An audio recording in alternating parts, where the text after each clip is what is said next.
suggests we go say hi to Xiangling first.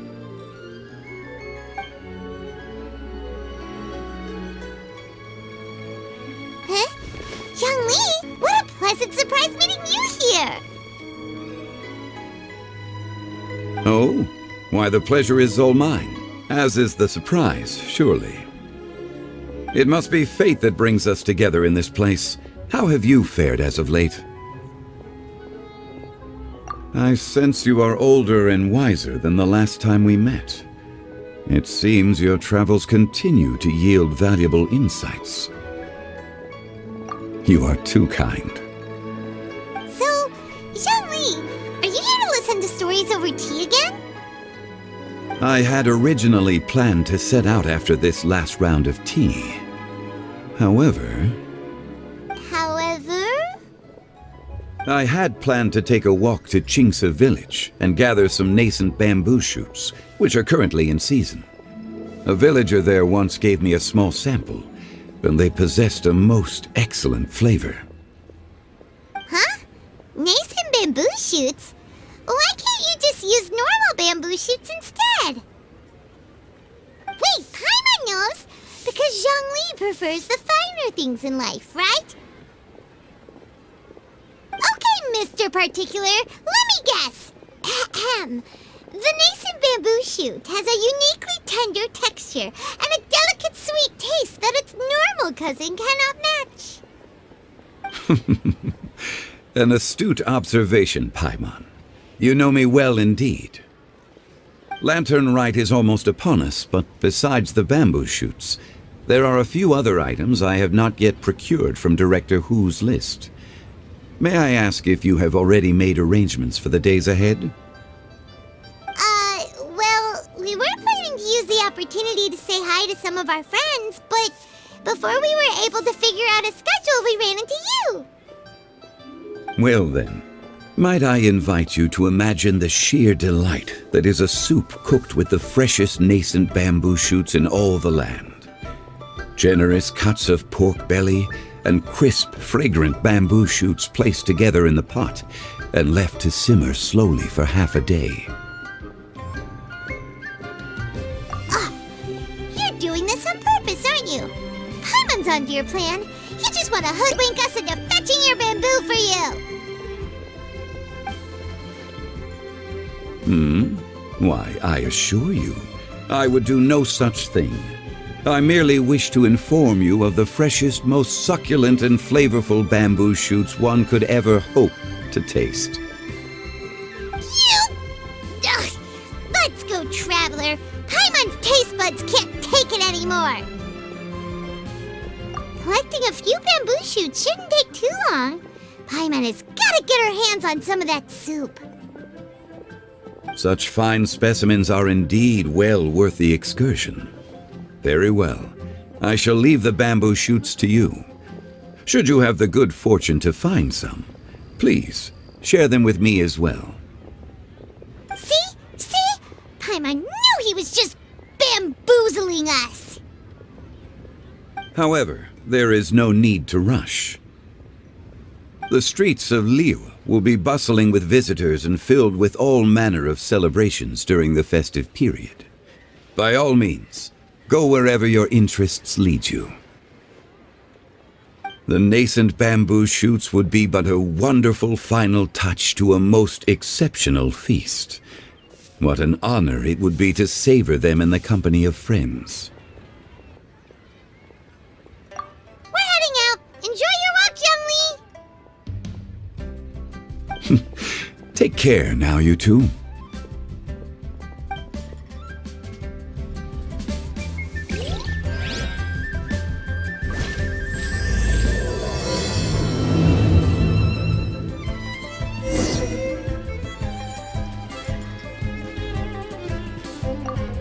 As for Director Hu's list,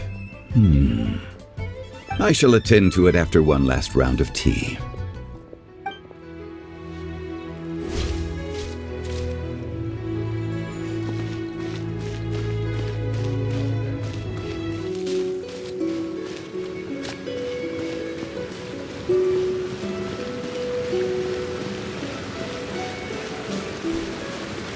Bamboo shoot, bamboo shoot, nascent bamboo shoot. Oh, this one's only just sprouted, and it looks super fresh. Paimon thinks this is the one.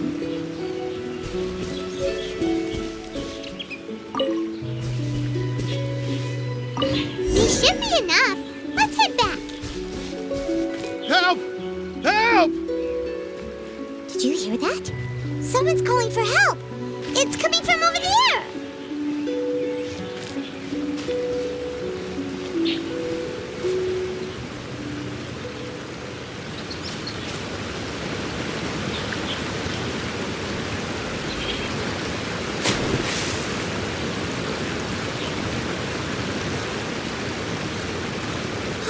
Are you okay?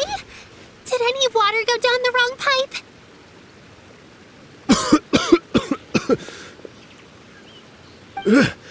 I think I'm okay now. Thank you so much. That was scary. Well, at least you're all right. All thanks to your savior here. Oh, a little girl? Greetings, everyone. My name is YaoYao. It's a pleasure to make your acquaintance. Whoa, she's so well-mannered. My name's Paimon, and this is the Traveler. I'm Dvorak, a musician from Fontaine. I came through Stone Gate intending to head towards Liyue Harbor, but then I became captivated by the beautiful scenery, and before long, I was completely lost. Just now, I was so mesmerized by the waterfall that I slipped and fell into the water. If it weren't for Miss YaoYao's help, I shudder to think what might have happened. It's all right, Mr. Dvorak. The splashing around the bottom of the waterfall means the stone path is always wet and slippy. You definitely have to be careful. Next time you're exploring an unfamiliar environment, try to focus on what's right in front of you. Don't let your mind wander. As long as you watch your step, accidents like this won't happen anymore. Yes, ma'am. I understand. I'll remember to be more careful next time.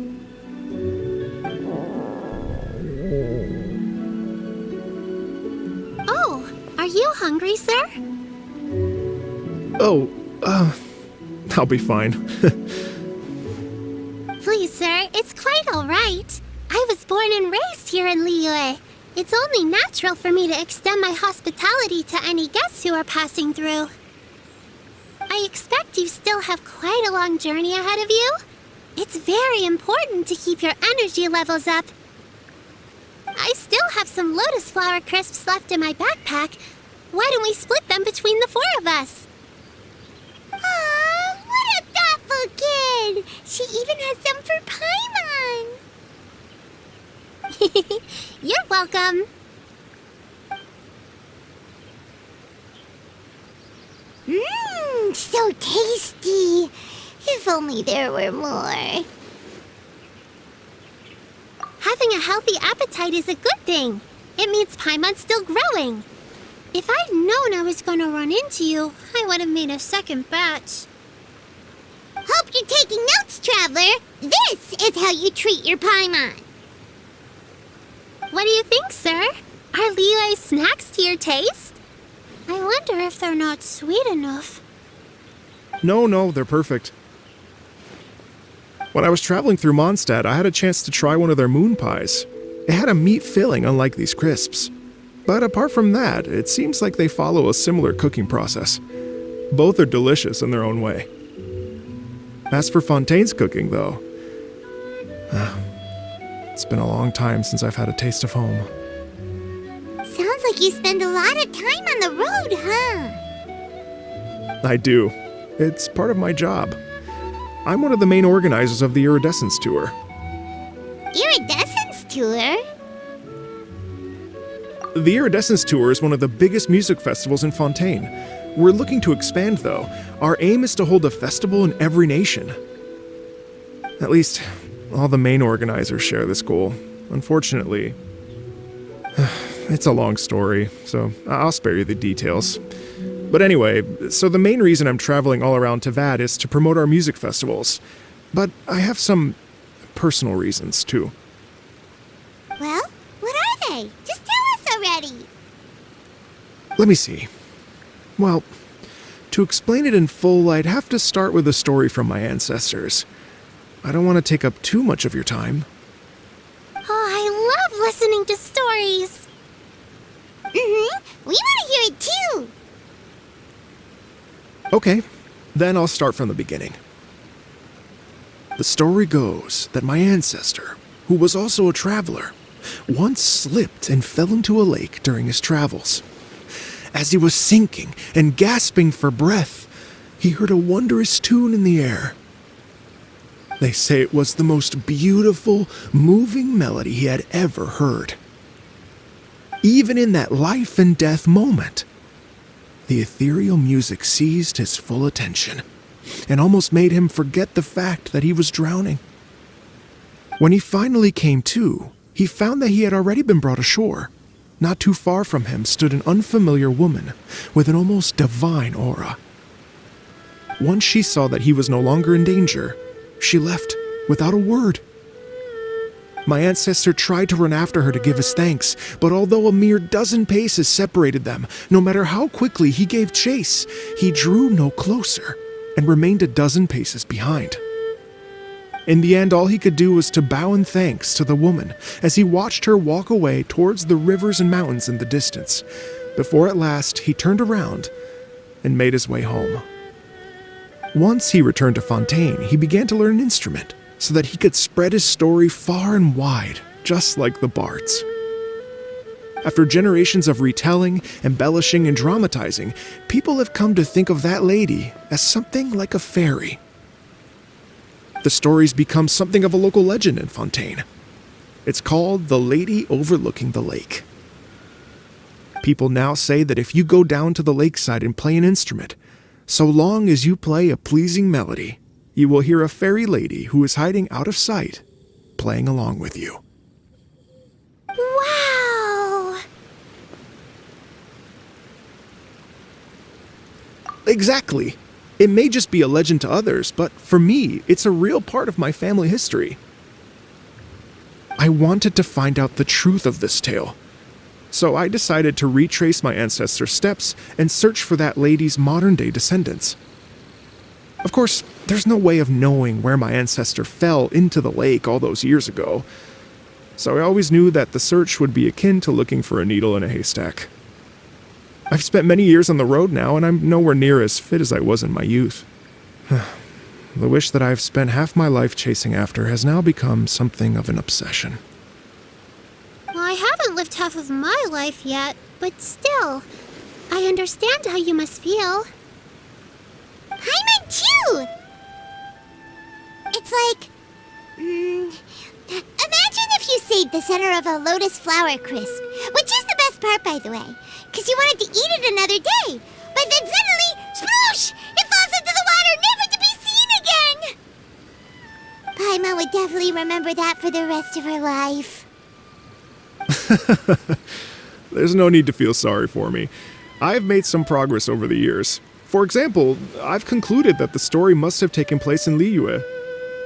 Oh, so you finally found a lead? Yes, in fact, that's an intriguing story in and of itself. I'd always known that Mondstadt is the city of song and freedom, but more recently, I heard that the Anemo Archon returned to Mondstadt for a festival in the fall, and learned that he himself is a patron deity of music. So I prayed for the Anemo Archon's guidance in the Mondstadt Cathedral, and as soon as I set foot back outside the front gate, I noticed a cluster of leaves being blown in the wind further and further west, towards Stone Gate. A friendly local told me that this meant the wind was guiding me in the direction of Liyue, so I followed their advice and made my way here. Right? You get it. I knew I'd find someone that agrees with me eventually. Are you sure? It sounds a bit too much like one of those fake legends told by those treasure hoarder guys to scam gullible grannies from Qingce Village. Rex Lapis has returned to the world. Just give me some incense and a little more towards the travel fees, and I will pass your gift on to the Lord of Geo and ask him to keep you and your family safe and well. And so on and so on. Don't worry, YaoYao. We have a lot of experience with deciphering omens and stuff. And anyway, you only got scammed if you handed over Mora, right? Actually, to express my gratitude, I did spend rather a lot of Mora on several bottles of fine wine, which I left at the Statues of the Seven along the way. Oh dear. Well, how about this, ladies and gentlemen? Why don't I bring you all to Yujing Terrace to see Miss Ganyu? I don't know very many people, so I can't help you out much, but Miss Ganyu and the Keqing know just about everything. If you've been scammed, they'll help you get your Mora back. And if the wind was telling the truth, and you want to keep looking for that lady's family, they'll be the best people to ask. But you've already helped me so much. Well, I was gonna take some new medicinal herbs and plants I picked to Miss Ganyu anyway, so it's no trouble at all. You know what? It's been a minute since we saw Ganyu too. It should be nice to pay her a visit before Lantern, right? All right. Well, my sincere thanks to you all. I will never forget your kindness. Okay, everyone. Please follow me. I'll be your guide. Remember to watch where you're going, okay? Uh-oh. Paimon's out of a job. Oh well. Paimon will just be a cheerleader instead.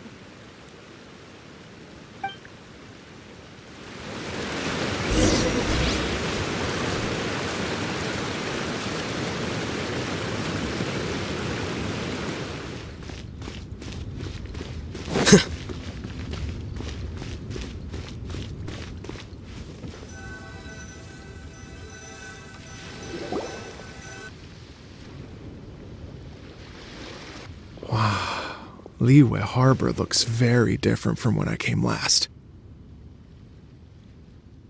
It's almost as if I'm listening to the same melody, but with a richer timbre and new variations added.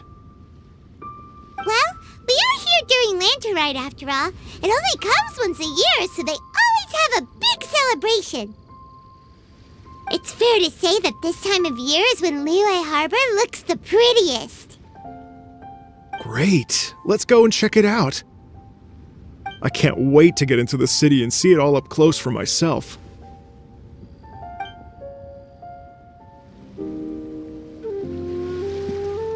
The streets are breathtaking. Smiles and laughter everywhere I look. It's contagious. I can almost feel the music in the air. I have the urge to start waving my conductor's baton. I'm glad that you're enjoying the city.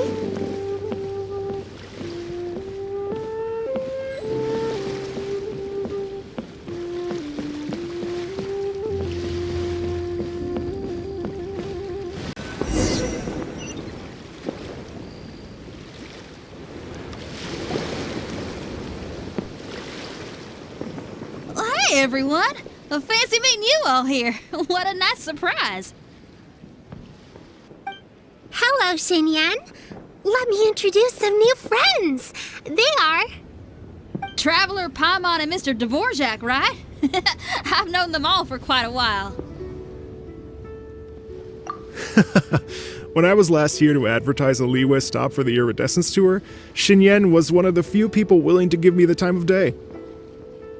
Well, feels like I've been chasing this Iridescence Tour bandwagon halfway around the world, but I keep getting stood up. What's going on, Mr. Dvorak? I'm so sorry, Shenyan. We've had a string of terrible luck recently, and every time we've tried to put on a show, something or other has come up to stop our plans from materializing. Is that right? I guess it can't be helped. So, what brings you to Liyue Harbor at this time of year anyway? Thinking of putting on a music festival during the Lantern Rite celebrations? A Lantern Rite music festival? Yes, please! No, I'm actually here on personal business this time. Oh, so no Lantern Rite Music Festival? I mean, that's not just up to me. Hosting a music festival takes a lot of funding and personnel. Moreover, I've never worked with the Liyue authorities before. Even if I were to start putting something together right now, I think it'd be too rushed. Wait, but we're going to meet the Liyue Keqing, aren't we? And they're the ones in charge. Uh-huh, that's right. Miss Keqing and Miss Ningguang can make anything happen. You mean... what? This is the perfect opportunity! Well, sure, it might not work out, but it can't hurt to bring it up as a suggestion. That's the spirit! See, even the Traveler agrees with me. Mr. Dvorak, don't let yourself be put off by the fact that a few things haven't worked out recently. As for the performers, I can put you in touch with some local artists. My friend Yunjin is a well-known opera singer in Liyue. With her support and a commissioned song from the Yunhan Opera Troupe, we should be able to get something going. But what about you, Xinyan? Are you just going to sit this one out? What do you take me for? If we actually manage to make the Iridescence Tour Lantern Rite Grand Concert a reality, you think I'd let anyone else perform the opening act? Wow! There's that rock and roll spirit! What do you say, Mr. Dvorak?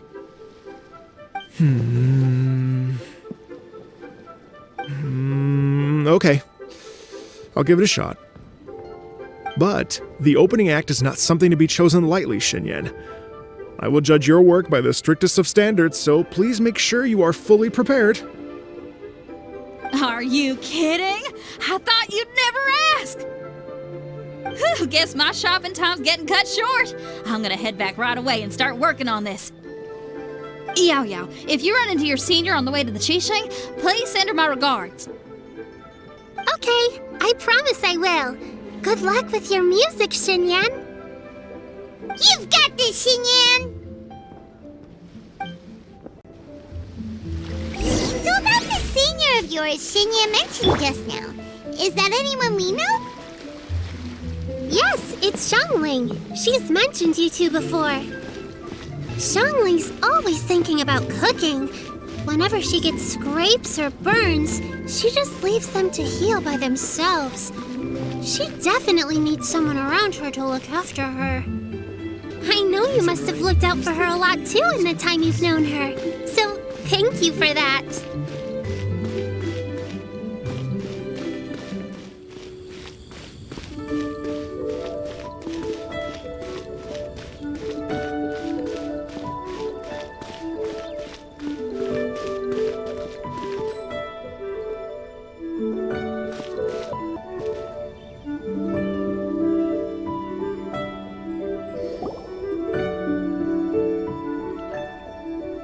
It's Master! Is it okay if I go and say hi to her? Oh, calm down now, dear. I'm not about to run off anywhere. I'm not a bundle of energy like you. I haven't seen you in days, Master! I've missed you. Oh, bless you, YaoYao. You do say the sweetest things. Ah, look who it is. Visiting friends during the Lantern Rite, are we? You're half right, Madam Ping. We were also trying to help out Mr. Dvorak over here. We were on our way to take him to see the Keqing. Hello, ma'am. I am a musician from Fontaine and an organizer of the Iridescence Tour. I don't suppose you've heard of it. Master! The Iridescence Tour is a super famous music festival! Oh, an old lady like me wouldn't know much about that sort of thing. A music festival, you say? It sounds terribly exciting. Oh, right! Madam Ping, how would you feel about that? You're an elder of Liyue, and you know all about Liyue's cultural traditions. Hearing your thoughts would definitely really help us figure out how best to approach it. For example, do you think it might be a bit too modern, or is there any other issue? Why, not at all. Music pays homage to history and culture, and it can also be a bridge between different civilizations. Times change, and the music enjoyed by the youngsters of today is no doubt very different from the tunes I was accustomed to in my youth. Nevertheless, all fine things in life can be appreciated. And so, I look forward to it immensely. Hear, hear. I do believe that, my own dear grandmother aside, you are the wisest old lady I've ever met. Goodness gracious, you're all being suspiciously sweet today. YaoYao, whatever have you been feeding them? Master, you're in such a great mood today. You're even cracking jokes with the rest of us. Oh, well, I'm sure you must have plenty to be getting on with. Yes? Run along now. Don't let me hold you up. Thanks, Madam Ping. We'll see you again soon.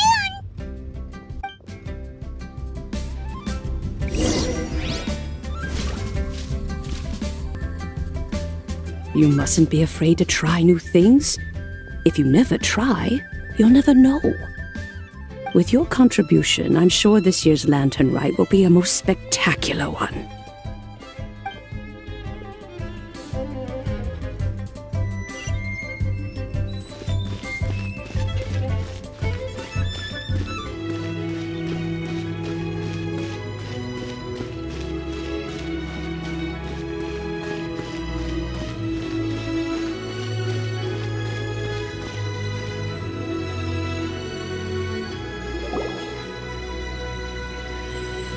And when you meet with the Ministry of Civil Affairs, please remind them that the festivities are not an excuse to procrastinate their work.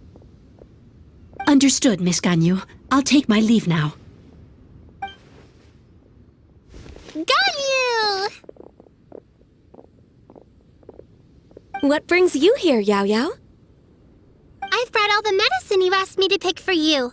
Oh, and here's a pack of sweet flower seeds as well. Also, these dried Genshin leaves make a great pot of tea that's very good for you. I know you've had a lot to deal with at work recently, but you shouldn't push yourself too hard.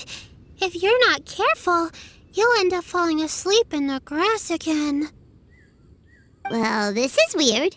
It's like a responsible younger sister talking to their disorganized older sister.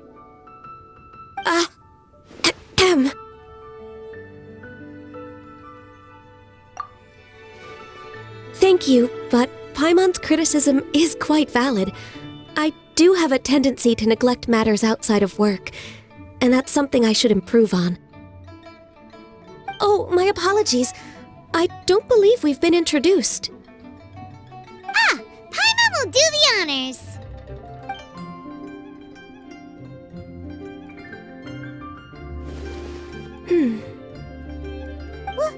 What's wrong? Did Paimon go over everything a bit too fast? It's definitely an ambitious plan. If there's anything you didn't quite catch, Paimon's more than happy to go over it again. It may be a little difficult to make this happen. Oh? Well, the Lantern Rite is the most important festival of the year. Our celebrations must not only be visually spectacular, but also appeal to the tastes of Liyue citizens from all walks of life. The Iridescence Tour is relatively unknown in Liyue. It's difficult to predict how a brand new show will be received. It would be quite risky for us to bet everything on this one music festival. All very valid points. I completely understand. Therefore, we will not replace or cancel any of our pre-existing program. However, I will submit a proposal requesting to put the Iridescence Tour special performance as the final act of this year's festivities. Some live music will certainly add to the festive atmosphere on the night of the Lantern Rite. As for the venue, Let's reserve a space at the docks. Yes, my thoughts precisely. Now I just need to take some time to give this proposal some polish. As long as I clearly lay out the pros and cons, and highlight the key points of the proposal, given that Ping and the Traveler have both given the idea their blessing, I'm confident that Qixing will be sure to give it serious consideration. Mr. Dvorak, I will need to discuss with you the number of musicians who will be coming to Liyue, as well as their catering and accommodation requirements. Oh, yes, certainly. Let's step to the side and discuss further.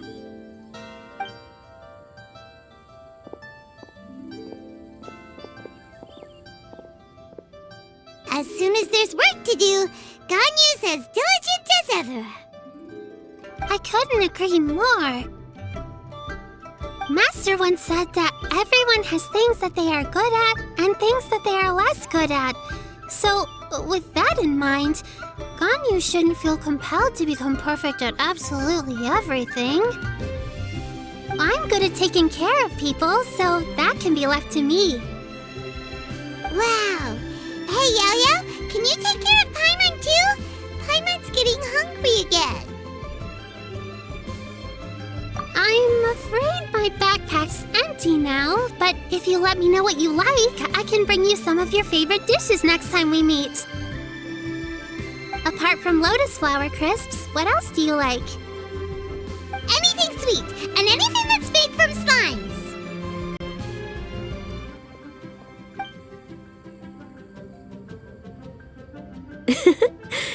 Here's what I've drafted so far. Anything else you want to add? No, this is excellent. I'm racking my brains, but I don't think you've missed a single thing. Perfect. Then we'll leave it as is. I'll go make an official copy. Oh, perfect timing. We were just wrapping up our discussion here.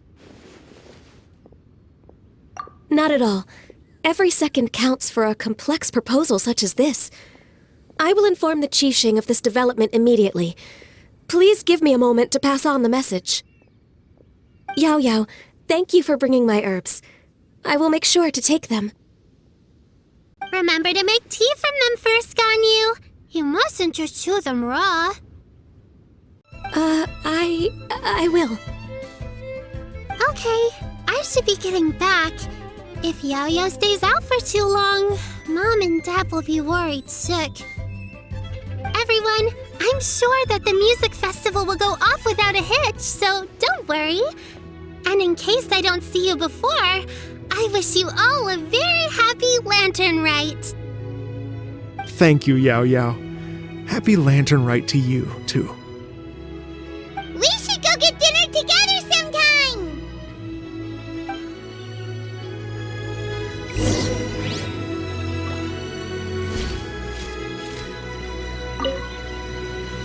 That lady I just talked to, Ganyu, she really thinks of everything. It got me wondering, could it be that all our failed attempts so far have been down to our failure to properly prepare for different contingencies?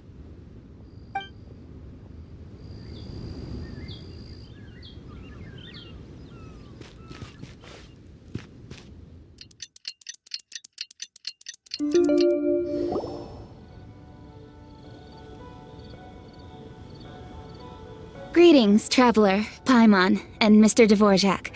Call me Keqing. Ganyu has brought me up to speed on everything. I'll get straight to the point. The Qixing have approved Ganyu's proposal. Over the next few days, I will be working with Mr. Dvorak on behalf of the Qixing to facilitate the organization of this concert. Yay! That's awesome! Please. The Qixing have a duty to deal with matters such as these. We have merely moved things forward to the next step. On a more personal note, I am an avid supporter of all things new and innovative. As such, it is my privilege to work with you on this exciting project. Thank you so much, Keqing. I'd become quite discouraged after our recent failures and was expecting the same outcome once again, so I didn't dare to get my hopes up. Never in my wildest dreams could I have imagined this going so smoothly. It's like a dream come true. Right. Time for me to call in the performers. To stage a concert at a high-profile event like this is a rare opportunity. We'll make sure it's a night to remember. Yes! Our music band's finally getting fired up! Yes, indeed. I know exactly what I'm doing from here. For a musician, music will always be the language they are most fluent in. Oh, that. That can wait for another time. Oh, Ganyu? What's wrong? they told me all about Mr. Dvorak's situation, but I was so engrossed in drafting the proposal that I forgot all about it. Oh, that's quite all right. I don't even know what the person I'm trying to find looks like, so it was always going to be a long shot. Don't worry about me, Ganyu. Your time and energy are needed elsewhere. I'm sure you already have plenty to deal with between this concert and everything else going on during the Lantern Rite. Thanks. It was just that I had a few initial thoughts when I heard your story. For instance, I wonder if this lady your ancestor met might have been an Adeptus. What do you think? To tell you the truth, Mr. Dvorak, I am somewhat related to the Adepti myself. I am part human and part Qiqi. The Qiqi is an illuminated beast. I know how important your quest to get in touch with your roots must be to you, because I've been there myself before, trying to find out where I belonged. Did you say the Adepti? And you're illuminated beast? Part Qiqi? Are you telling me all the rumors of the Liyue Adepti are real? So it's not just artistic license? You bet they're real! Trying to track them down is tough, though. Like Chongyun cursed itself. There's nothing specifically stopping you from going there, but getting in and out of there is quite an ordeal.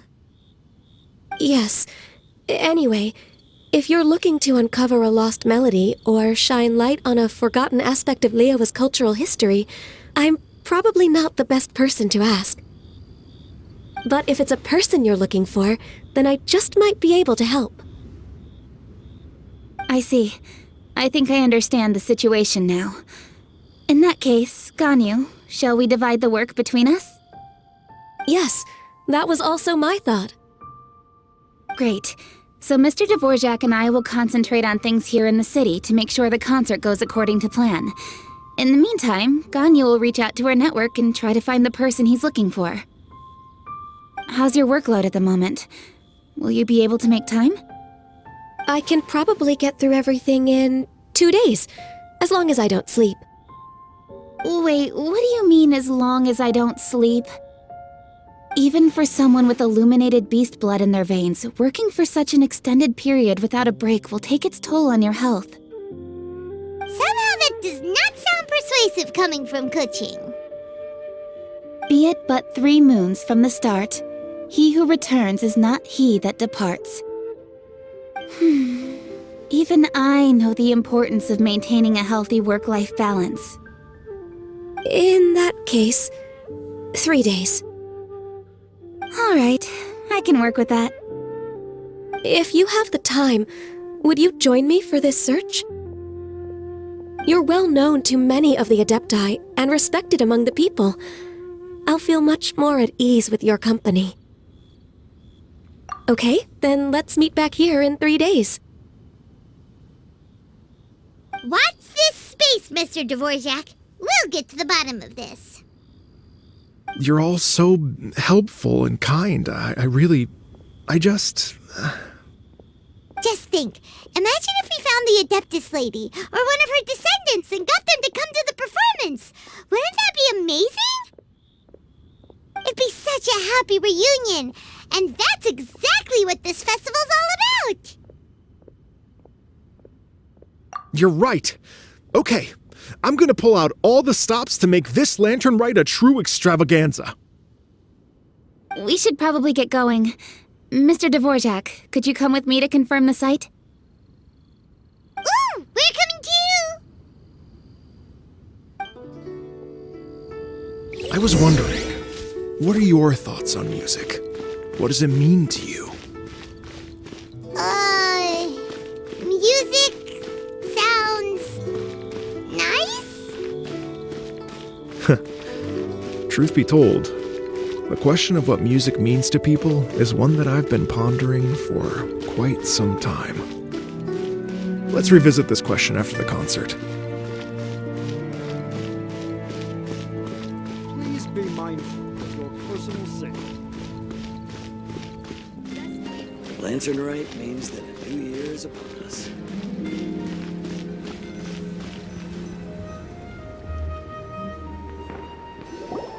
Lady Yuhang? Baiwen, what is it? Per Lady Ningguang's orders, I've been gathering intelligence outside of the city with the goal of uncovering and dispatching any trouble ahead of the festival. I am told that a strange melody was heard somewhere along the coast. I was wary of investigating further on my own, so I was just on my way to report this incident to Lady Ningguang. But I'm worried that if we don't act right away, we may miss the window of opportunity to take appropriate action. I understand. In that case, Yeah, Keqing, you're busy enough as it is. There's a ton of different things in the city that needs your attention. Leave it to us. Don't worry. Whatever it is, we'll definitely be able to handle it. Well, he will handle it.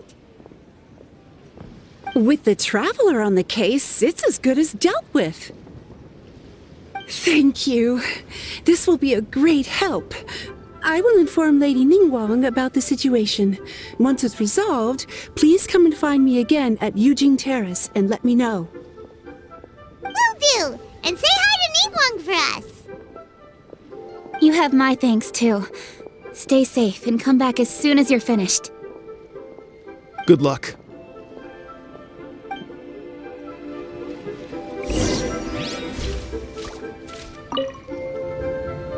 She said she'll reach out to the Yunhan Opera Troupe? Huh, I see. Then I'll arrange for a rehearsal venue and accommodation as soon as possible. Everything should be ready tonight. Many thanks, Keqing. You know, I once heard someone from Liyue describe a person as swift as lightning and agile as the wind. At the time, I thought it was a curious expression, and I had a hard time piecing together a mental image of such a person. But now, having seen Keqing in action, I honestly can't think of any other way to describe it. It's such a vivid and expressive phrase, a testament to the richness of Liyue's culture. You're too kind, Mr. Dvorak.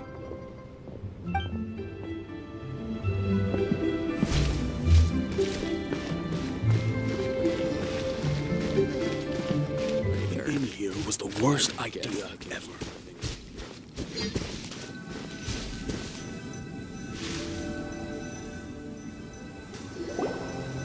Byron said the strange tune was coming from around here, right? But Paimon doesn't hear anything. There doesn't seem to be a soul in... I was just wondering who in their right mind would come out to a place like this. So, it's you two. Yelan! How'd you sneak up on us like that? You nearly gave Paimon a heart attack! You look pretty alive to me. Can't have spooked you that bad. Fair enough. Ah, you're here for that too? Saves me a bit of explaining. Come with me. I've already reconned the perimeter, so we should be safe.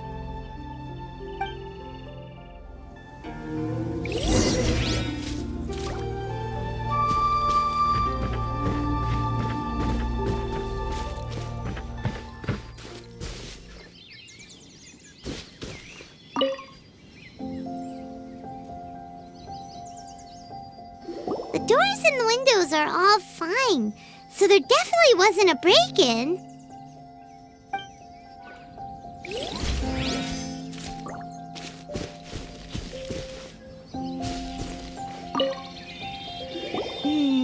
The stuff by the door is in pretty good condition, though. It can't have been too long ago that someone was last living here.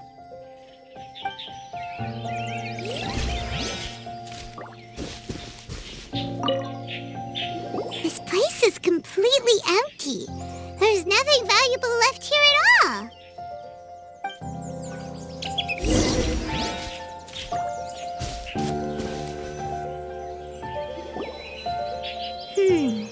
How strange. It looks like it's been looted, except for the fact that there's no sign of a struggle. The bad guys could have sneaked in while the owner was gone, but then how do you explain why the door and windows are intact? Seems you've done a pretty thorough inspection. So, any theories on what might have happened here? Yelan, you didn't hide some of the evidence from us on purpose, did you? Why would I make this more difficult for you? We're on the same side here. Okay, well... Paimon gives up then. Paimon's got nothing. What about you? Give up as well? Your instincts are pretty good. Or perhaps it's not instinct. The strange melody is one of the few pieces of information you have available after all. Let me share a folk story with you. A long time ago, there used to be a group of bandits in the Liyue countryside who would sound a horn every time they were about to raid a village. But it wasn't a rallying cry to rouse their fellow men. It was a disconcerting tune, meant to intimidate the weak and warn them of their impending doom. To escape with their lives, the villagers would abandon their homes and flee overnight, taking only their most valuable belongings with them. Everything else was left behind. The bandits were eventually brought to justice, but the fear and trauma remained in the villagers' hearts. Whenever they heard that melody, they would feel like their lives were in danger once again, and flee immediately. The culprit of this crime exploited that very fear to get access to this house without having to force their way in. That's quite the story. The victims obviously will have gotten quite a fright, but at least they won't be in any great danger. The important thing now is to find this copycat criminal. On any other day, that'd probably be a good idea. Unfortunately, it's not gonna work today. Take a look around and you'll see what I mean. This criminal is clearly well-versed both in using music to commit crimes and in making a clean getaway. Not only did they stay off the muddy road to avoid leaving footprints, it looks like they were also careful not to bring any gadgets with so much as a trace of elemental energy. Evidently, they were intent on keeping even the most experienced investigators off their trail. Unfortunately for them, I'm one of the best trackers in the business. They're not about to get away with their little scheme on my watch. So basically, if we want to find the culprit, we just need to follow Yelan.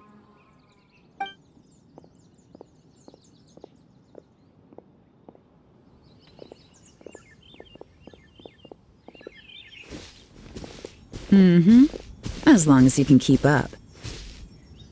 Since the culprit's trying to be cautious and low risk, I'll bet they left through an area with some vegetation for cover, but not so much that it would slow them down.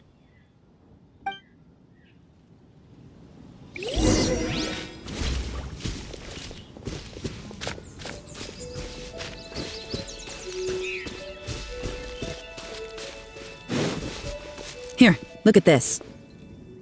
These tracks are superficial, but they definitely didn't occur naturally. Something heavy was being dragged this way, meaning we're headed in the right direction.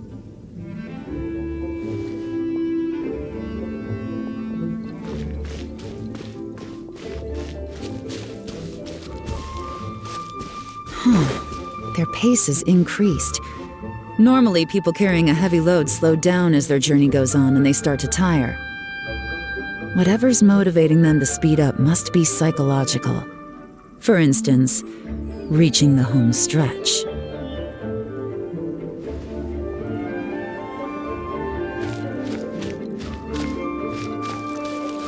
Here you are.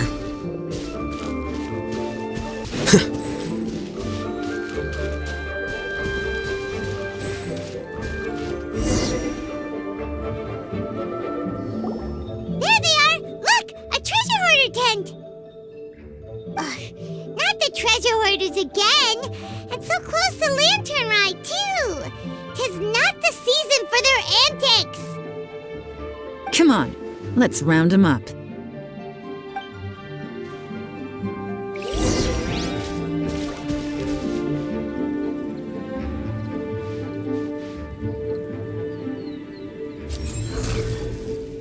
Quicker.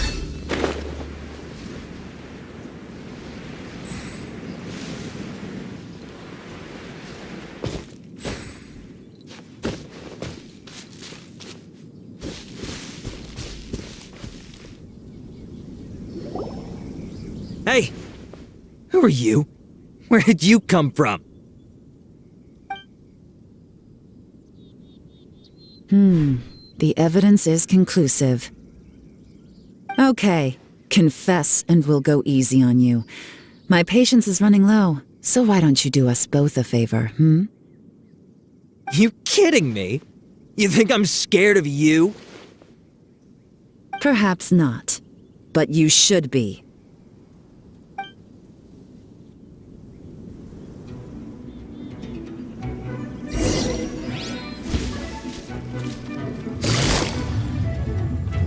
Busted.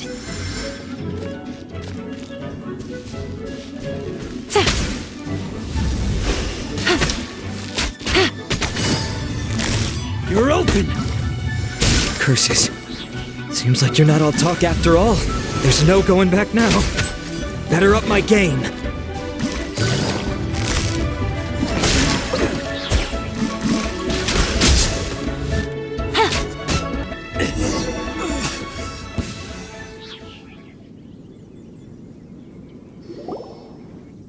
Mercy!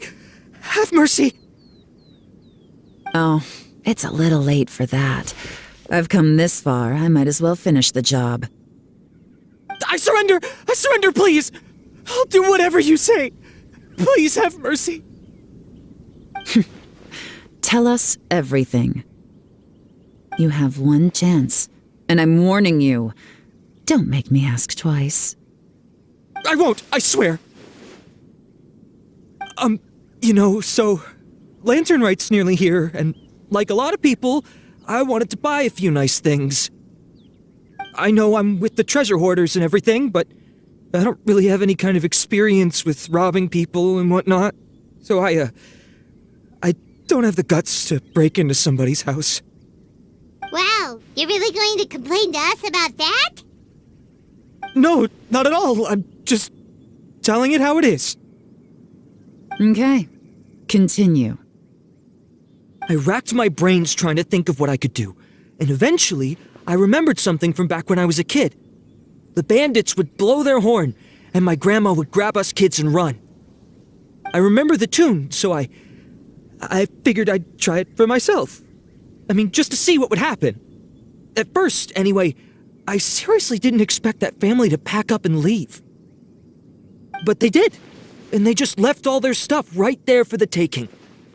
It was too easy, I couldn't resist. It was completely wrong of me, I know that now. I'll return everything that I took. It's all still in perfect condition, and it'll be like it was never gone. Please, give me a chance, huh?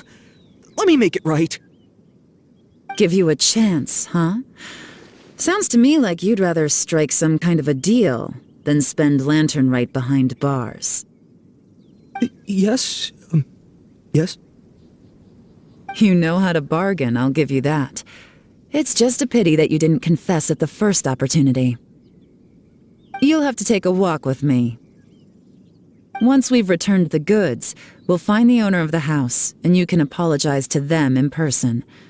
After that, I'll escort you to the Ministry of Civil Affairs. Yes, ma'am! You know, as a former victim of this kind of crime yourself, I doubt anyone understands the fear you inflicted quite as well as you do. Does your greed matter more to you than your fear? More to the point, if you can play a tune from memory, don't you think you should be capable of making an honest living? You mean... That's enough hints for you. You'll have plenty of time to reflect on all of this yourself. There's not much left to wrap up, so I'll take it from here. Guess this is where I'll say goodbye.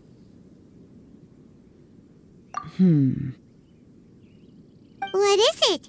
Is there something else? I'm still not sure how you first got your hands on this information, so play it safe when you get back. Don't mention to anyone that you ran into me out here.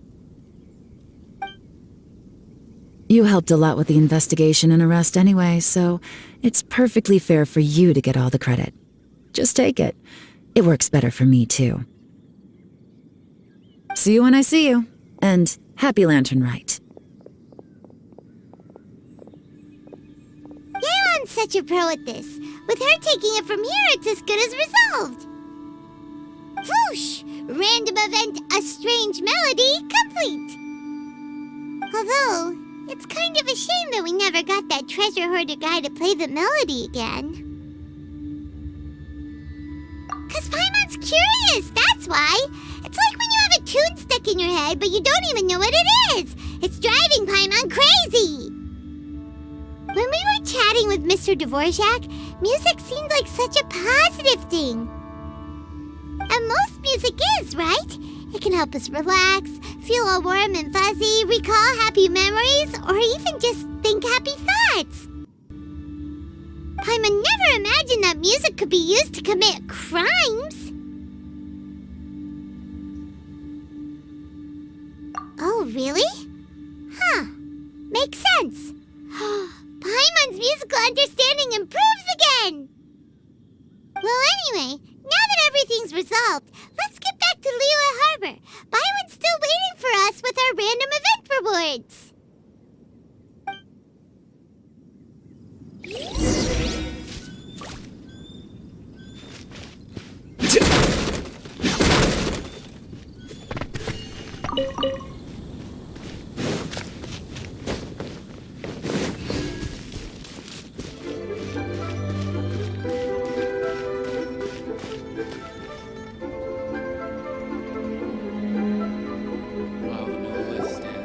Byron, we're back! Everything's all sorted! That's great news! Oh, please wait here a moment if you would be so kind. Lady Ningguang instructed me to advise her upon your return.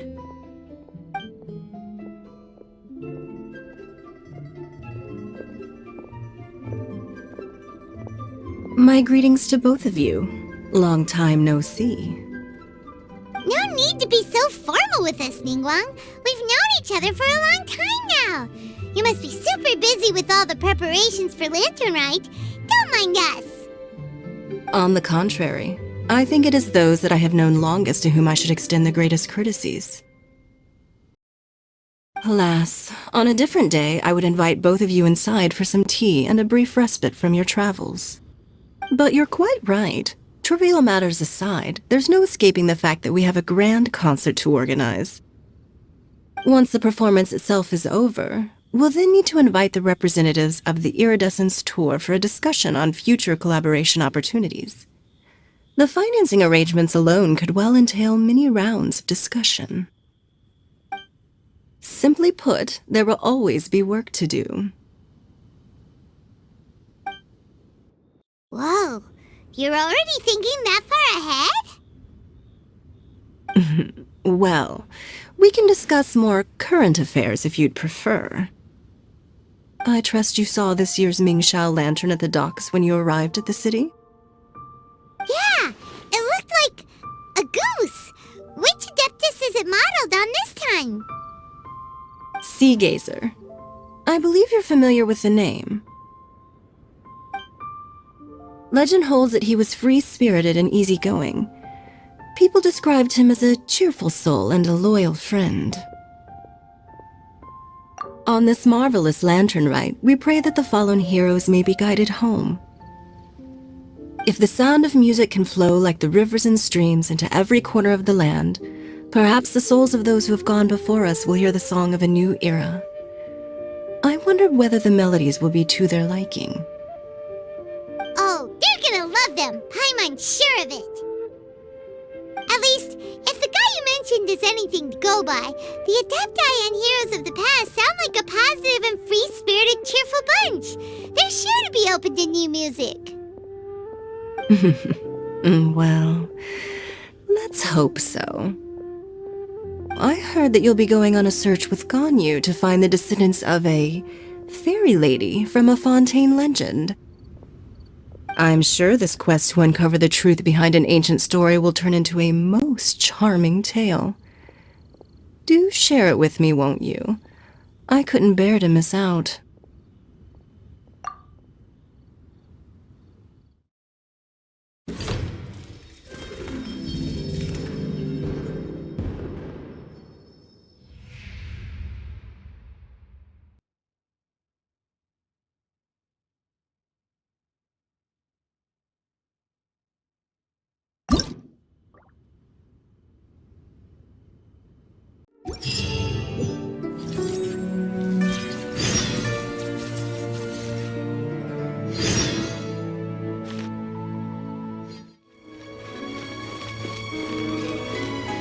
Looks like it's about time for us to meet up with Ganyu. Let's head to Eugene Terrace.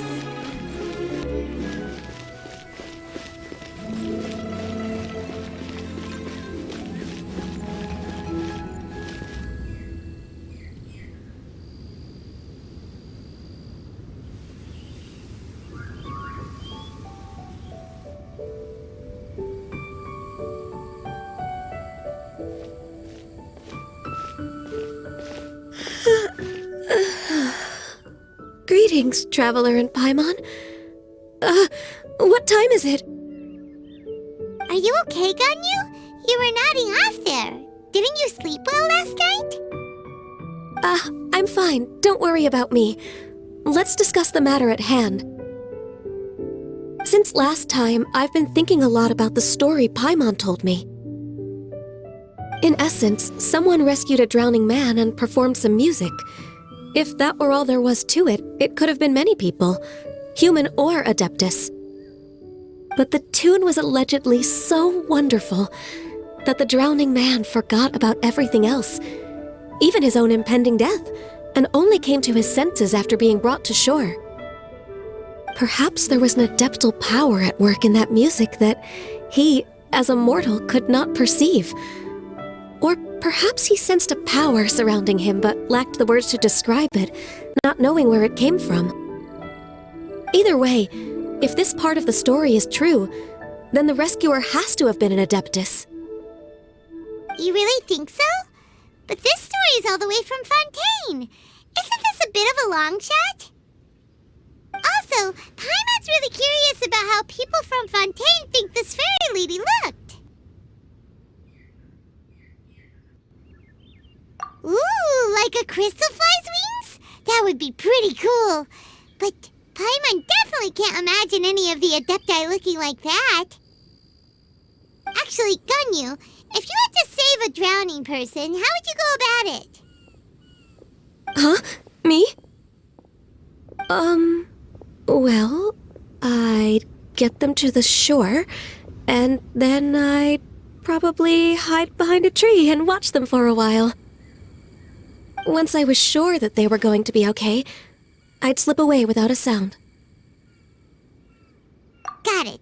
So basically, Ganyu's the type of person who doesn't like taking credit for her good deeds. No, it's not like that. I'm just not very good at explaining things. And I also find it really awkward accepting other people's gratitude. Well, what if this Adeptus in the story had a similar attitude? That would explain why she just left without saying a word. She was probably thinking something like, one was merely passing by and saw fit to address this egregious disruption to one's graceful zithering at once. You may keep your thanks to yourself. That was actually a very good impression of Cloud Retainer, Paimon. As far as I'm aware, Cloud Retainer isn't the most musically gifted. Still, we can't completely rule her out just yet. If we set off now, we could head to Mount Outsung and ask her about it. You'll be able to confirm either way if it's her, and I can, I've been in Liyue Harbor for so long now that I'm just not as familiar with the Adepti anymore. If there's anything we want to know about them, she's the best person to ask. Sounds great! And we're pretty close with Cloud Retainer by now, so we probably don't even need to bring her food this time, right? I've prepared a gift for her to mark the festival, just in case. However... Cloud Retainer spends most of her days studying mechanisms in her abode. She's on her own so much of the time that the moment she has someone to chat with, she just... Never mind. I promised I'd help Mr. Dvorak, and now that I've made the contract, I can't be having second thoughts. Traveler, Paimon, let's set off for Cloud Retainer's abode. Seems like this is a tough decision for Ganyu, but she's made up her mind now. Paimon gets why she'd be so anxious. Okay, how about this? If Cloud Retainer tries to start telling stories about her again this year, we should pipe up and change the topic. Wait, did she leave already? Hey, Ganyu, wait up!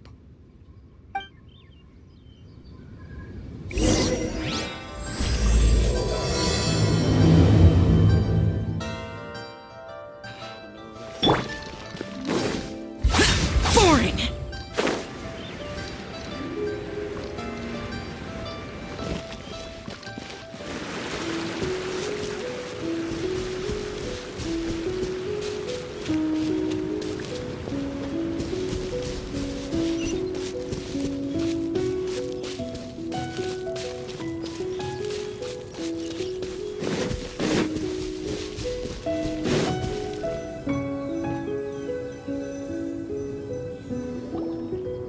Paimon's so tired from trying to keep up. Don't either of you need to take any breaks?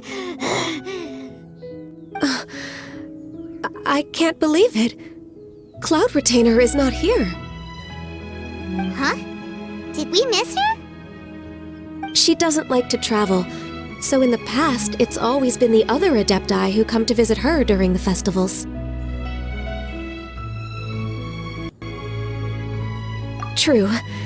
Now that I think about it, Cloud Retainer would be quite capable of taking care of anything on her own. There's no need to worry about her. Since she's not here, I guess the next step is to check all the other Adepti abodes, one by one. Uh-oh. Will it involve a lot more traveling?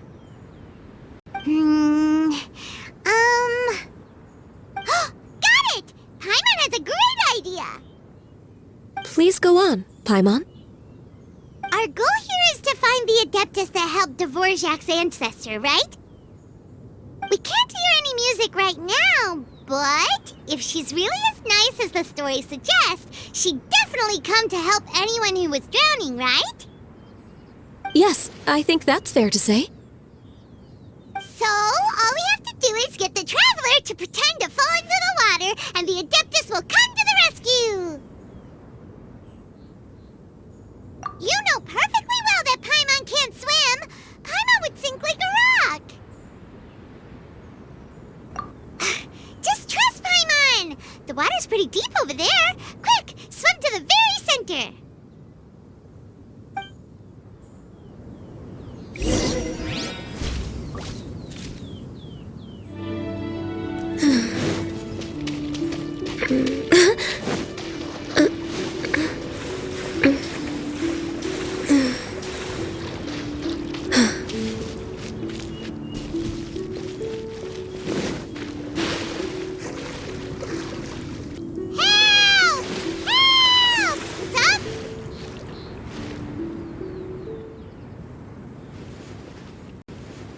What is going on?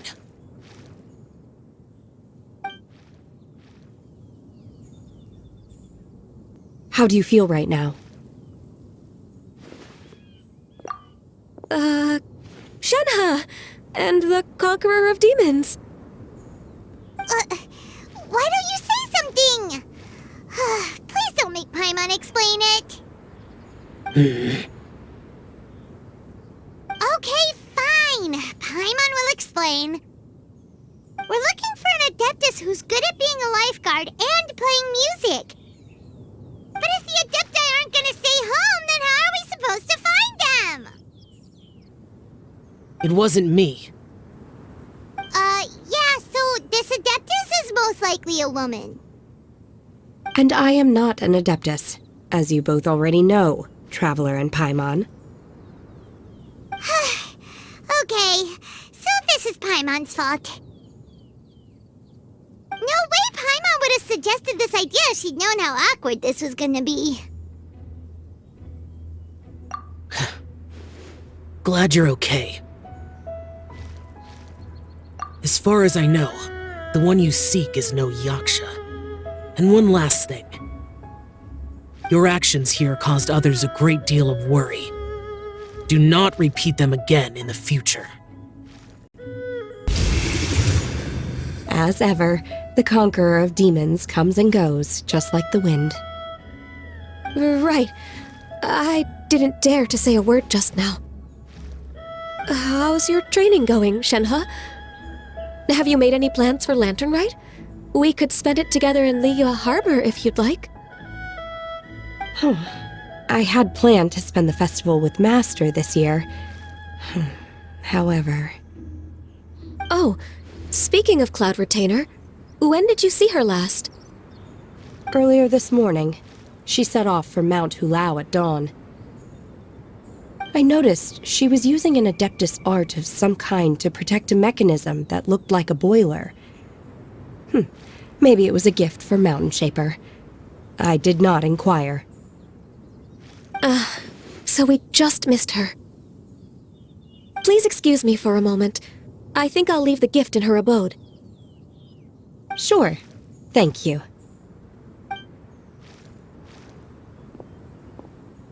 It sounds like Ganyu and Shenhe have gotten a lot closer recently. Yes. During the summer and winter, I continued to train with Master. In the other months of the year, I have been learning to adapt to human life in Liyue Harbor. Ganyu arranged accommodations for me in the city, and also recommended several work positions for me. But when I try to blend in by referring to her as Miss Ganyu or Lady Ganyu, like the others, she says I mustn't address her like that. Sometimes I'm supposed to copy other people, sometimes I'm not. It's a little difficult to keep track of everything.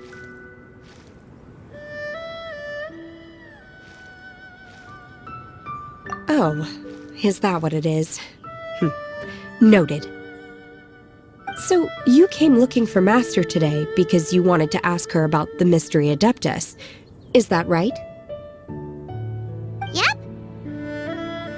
Oh, speaking of that, have you ever heard any music while out training in the mountains? Music? What is that? It's... a kind of a happy or relaxing sound. Or, a nerve-wracking sound. Or even a terrifying one. Okay, I'm done. I also left her a note so that she knows where to find us. We won't miss her again. Yay! That's really helpful. Thanks! We were just talking about this thing called music, and based on Paimon's description, I do believe I hear it every day. Please follow me. Oh, really? Great, let's go!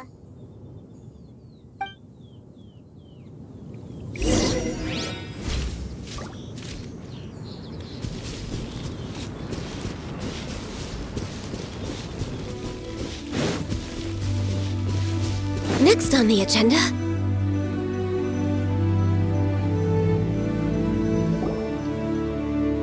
This is the place. I enjoy training here to the sound of music. Oh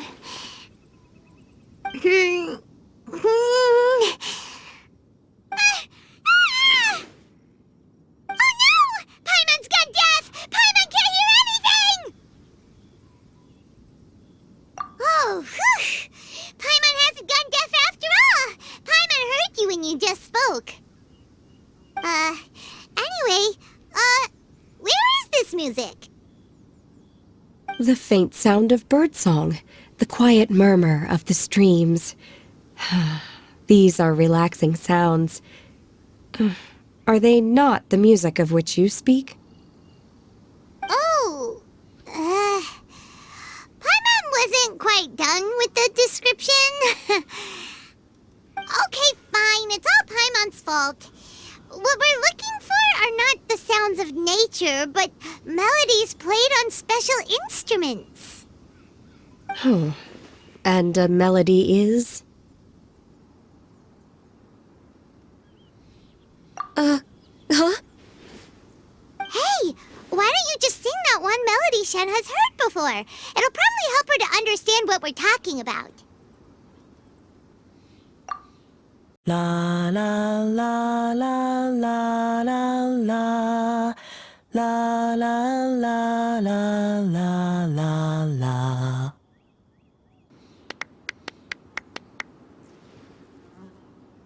Oh, was that from the opera that Yunjin sang? Mm-hmm. That was a melody, and melodies can be called music.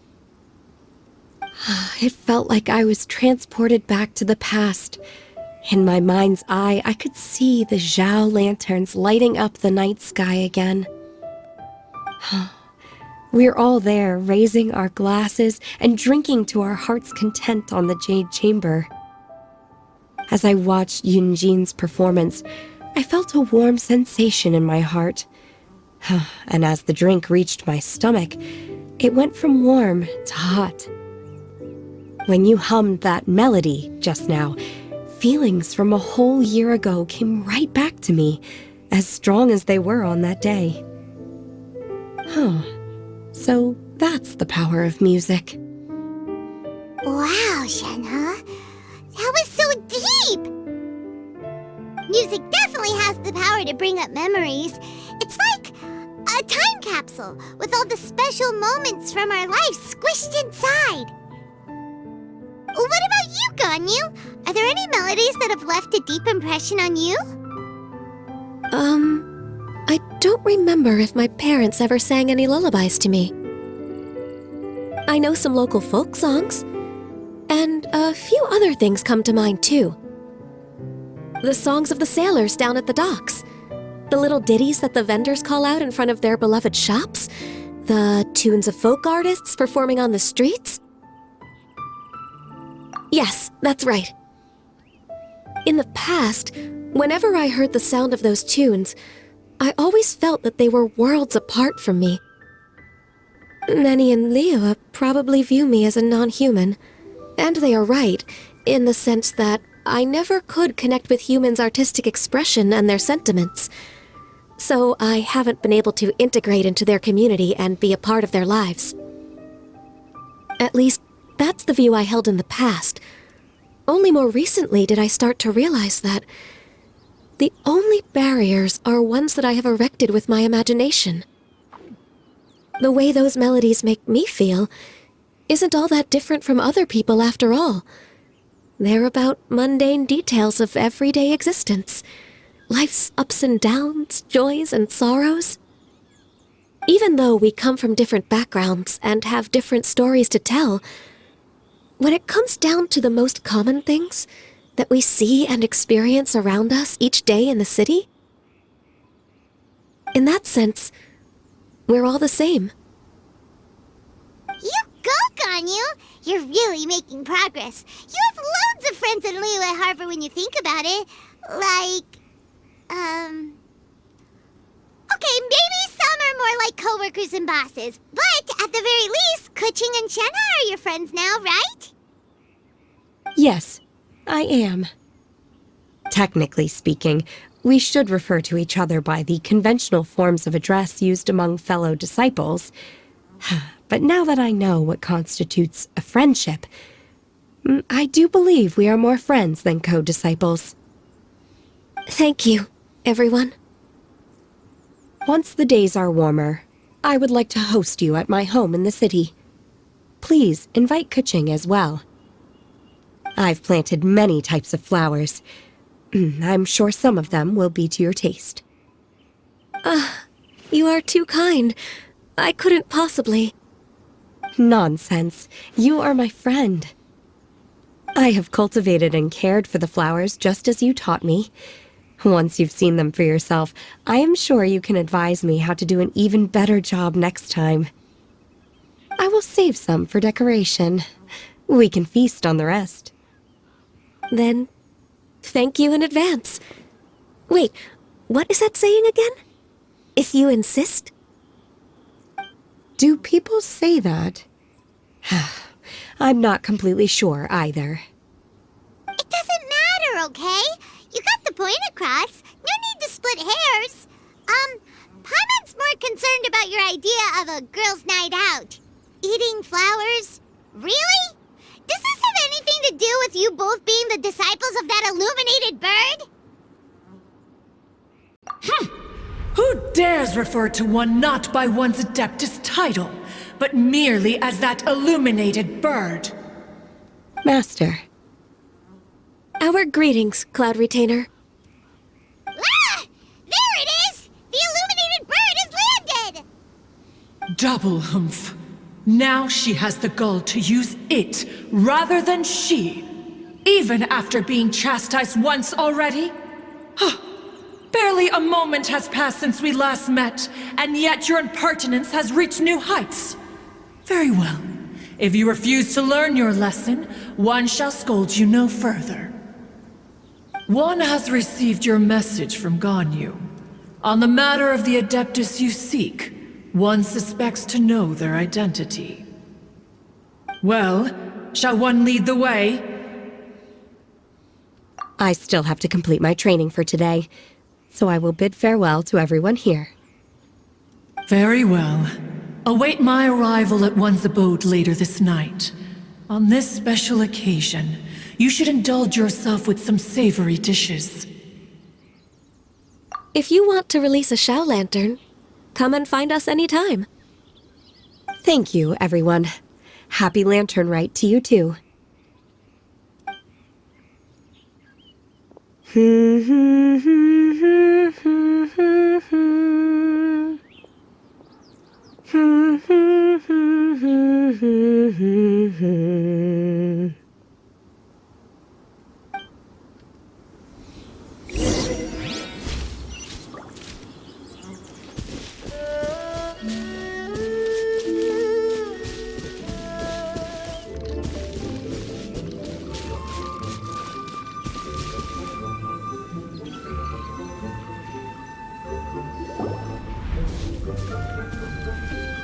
Is this Quaily Plains?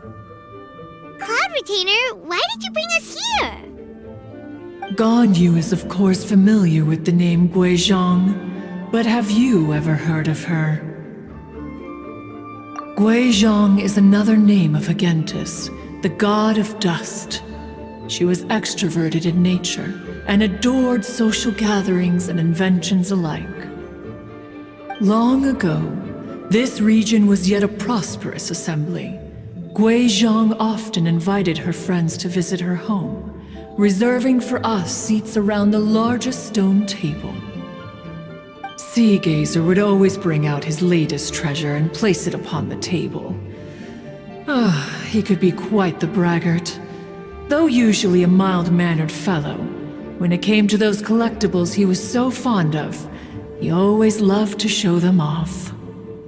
Paimon remembers that name. So that's what Sea Gazer was like. He was an old friend and a former rival.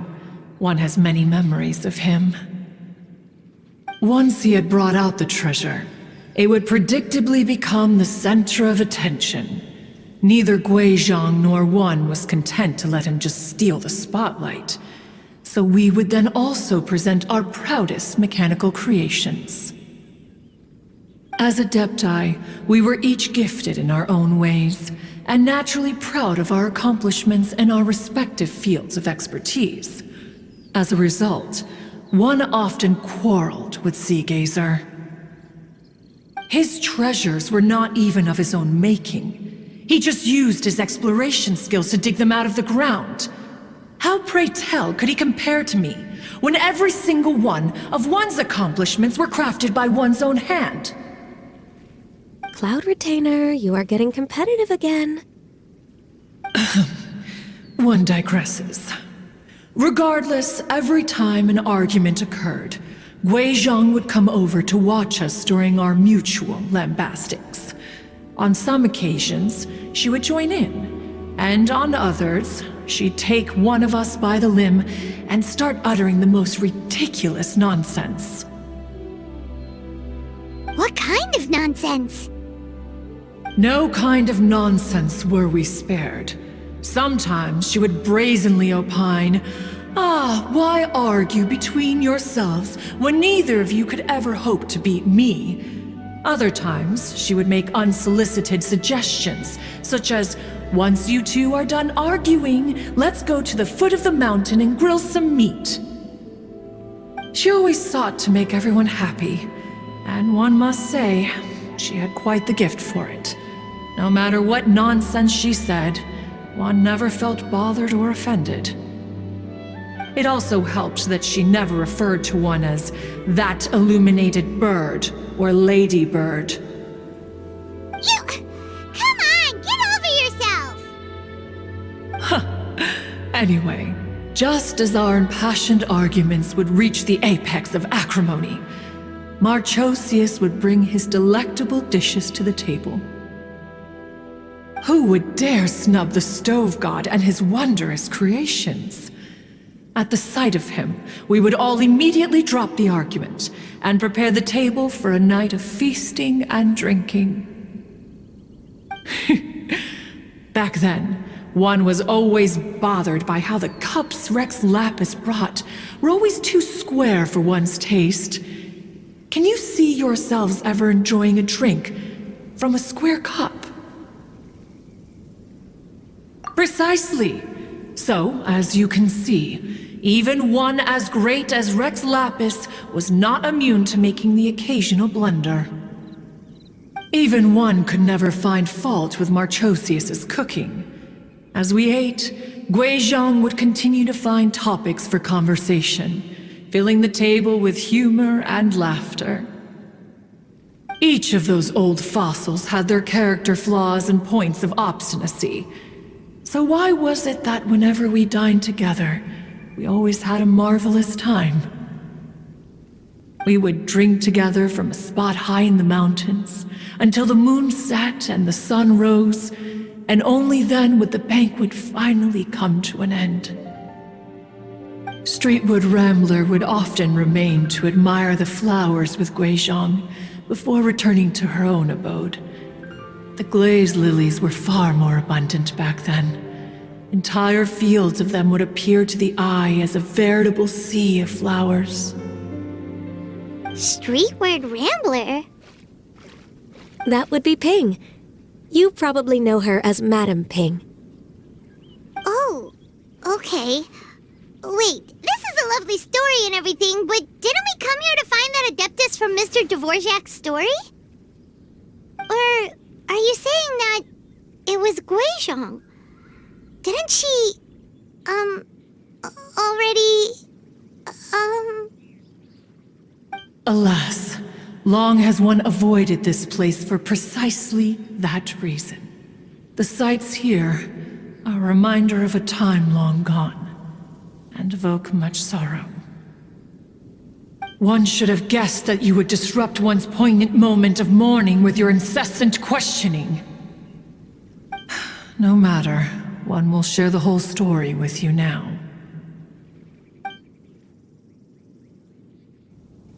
In times gone by, one quarreled oft with Guizhong concerning mechanical principles. We each had our ideals, and neither would yield. Under the pretext of a social gathering, one invited the impartial Rex Lapis to judge the quality of our creations. But Rex Lapis declared that Guizhong's Obscuro Vulpus mechanism was superior. Though one was too proud to acknowledge it, In one's heart, one knew that Guizhong was indeed the superior talent in the mechanical arts. As for the story between Guizhong and Streetward Rambler, that begins with a certain bell. In Guizhong's opinion, while mechanisms were no substitute for human composers, they were yet capable of producing simple but fine melodies. But Streetward Rambler believed music to be an expression of the soul, an emotional enterprise that could never hope to be replicated by machinery. They argued endlessly, until one asked Rex Lapis to intercede. He confiscated the bell and designated it for ceremonial use. Thereafter, one would often find them convening in the mountains, discussing music, mechanics, and all the affairs of the mortal world. But these good times were not to last. War broke out between the gods, and soon engulfed the Guili Plains. Guizhong was overpowered by the enemy, and fell in battle.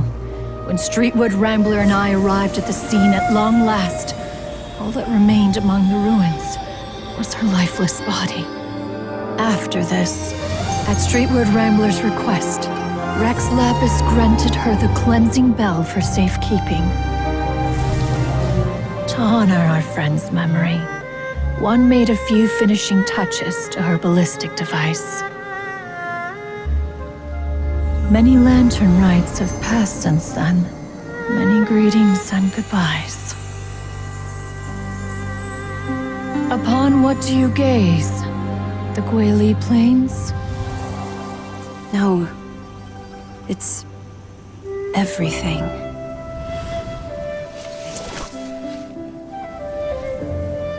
We think of human life as like a lantern that's lit one minute and extinguished the next. But are we Adepti so different? Perhaps as dust settles after a storm, we too must one day return to the world below. One has always been austere and private by nature, and has never relished socializing. One's dealings with Guizhong were born out of discussions on the discipline of mechanics. What? You have loads of friends, and you seem pretty chatty. Just because one is not ignorant of social graces does not mean one is fond of them. One is perfectly capable of partaking in conversation despite being introverted. But in the end, one is nothing like Streetward Rambler. She is dauntless but thoughtful, not to mention eloquent and wise. Moreover, her friendship with Guizhong was far greater than one's own. Back when they were rivals, they would often compete against one another in the realm of musical composition. That cleansing bell was one of Guizhong's proudest works, having the ability to both compose and perform. Wait, that's weird. Didn't Madame Ping say she pestered an old friend for that bell?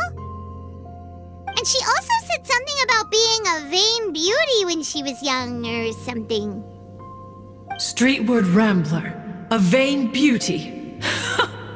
My foot. That bell has a sad history.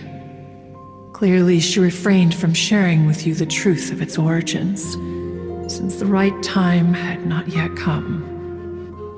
As for her old friend, who else could it be?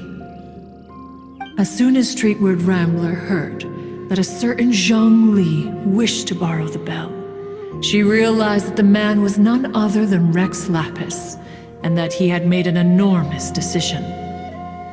After all, we all have known each other for several millennia. Some things between us are implicitly understood. Whoa! So they were talking in secret code? Oh, Paimon did not see that one coming. Enough of your intrusions. Where was one up to? Ah, yes. One remembers now. The cleansing bell is powered by a mechanical art, and can be used to great effect as an accompanying instrument. After the passing of its creator, it was used on numerous occasions during rites of parting. But Streetward Rambler did not acquire it from Rex Lapis for the purpose of producing further funerary tunes. No, each time she rang it, it was to play the tune that Guizhong composed on it. The two once clashed over their beliefs about the meaning of music. Who would have thought that with Guizhong's passing and Streetward Rambler's mourning, two tunes composed in discord would eventually become one harmonious composition?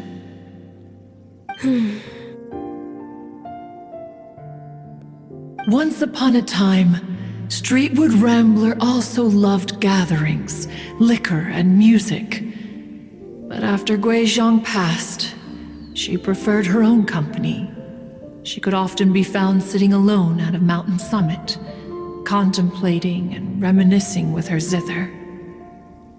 The music would go from mournful to soothing to impassioned.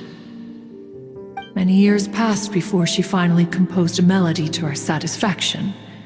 In celebration, she played the tune to the clouds. Regrettably, one has only ever heard her play that tune once. Which brings one back to the matter you've been investigating.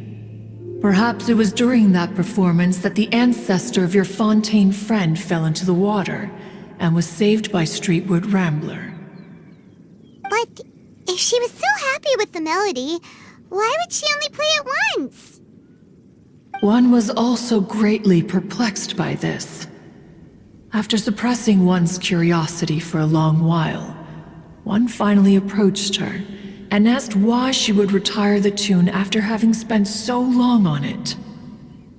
In response, she said, "Though the strings that played that melody survive, the one who inspired it is gone. Tell me, Cloud Retainer, when the one attuned to my soul is no longer here, who else could hope to understand this tune?" Aw, poor Madame Ping.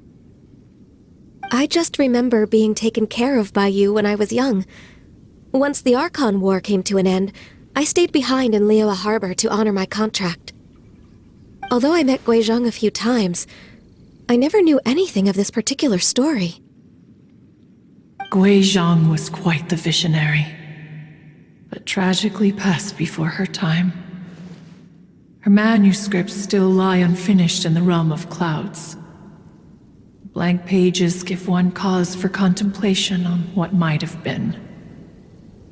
Had you not decided to search for that mystery Adeptus, perhaps these stories, too, would have been lost to the sands of time.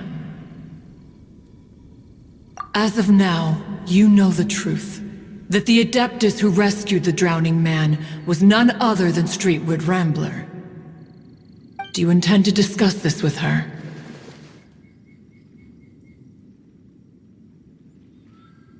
Do you mean Ping might find the topic too distressing? Precisely. The passing of our old friend is a heavy topic that both of us are usually careful to avoid. If I may be so bold, Cloud Retainer, could it be that this is just your own personal opinion? Oh? How so? I've been in Liyue Harbor for quite a long time now, and I've witnessed many farewells along the way, so I too am well acquainted with the pain of the passing of a loved one. But this doesn't bring the city or its people to a standstill. They have to keep moving forward. Someone as perceptive and wise as Ping will surely have come to understand and embrace this.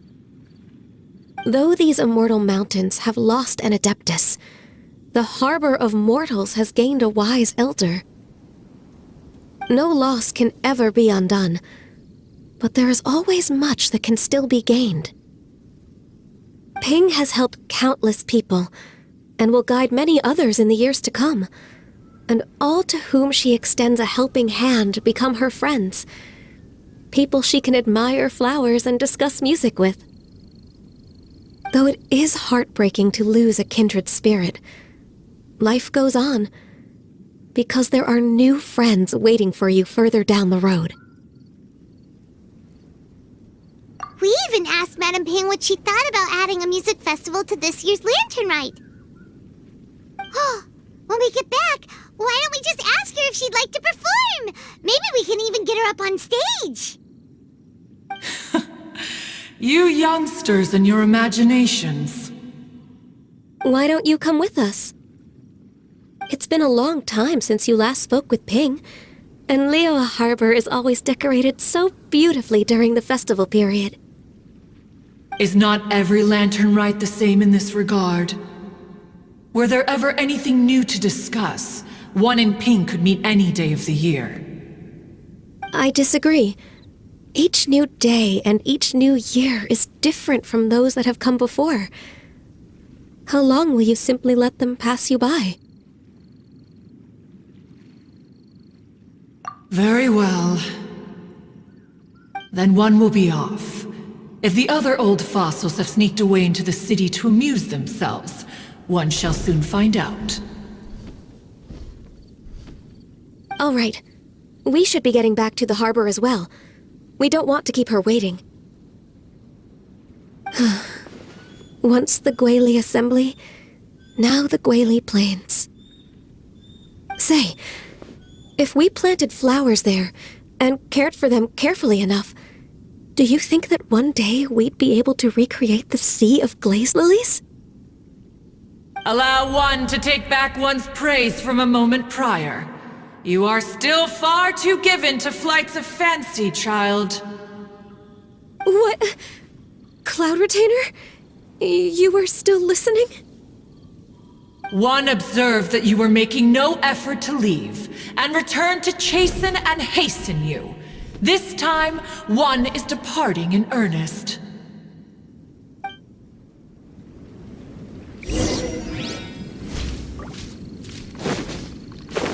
Useless.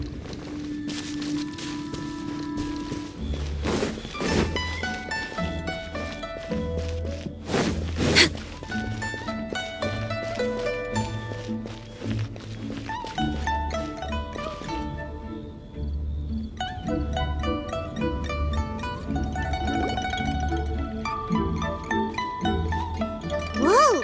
Madame Ping and Cloud Retainer? It appears you made haste after all. One arrived but moments before you. Oh, bless my soul. To what do I owe the honor? How nice of you all to come and visit me. Miss Illuminated Bird, haven't you said anything yet? Said what, precisely? And why should one be tasked with saying it?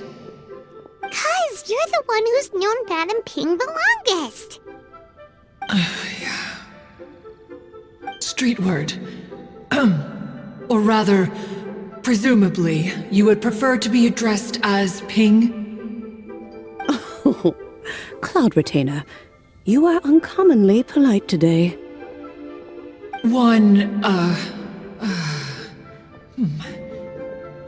Given that Lantern Rite is almost upon us, the weather in the city is most pleasant, and a sweet floral fragrance lingers in the air. Ganyu, please continue from here. Huh? All right. So, this all started because we were trying to help Mr. Dvorak find the Adeptus who saved his ancestor's life.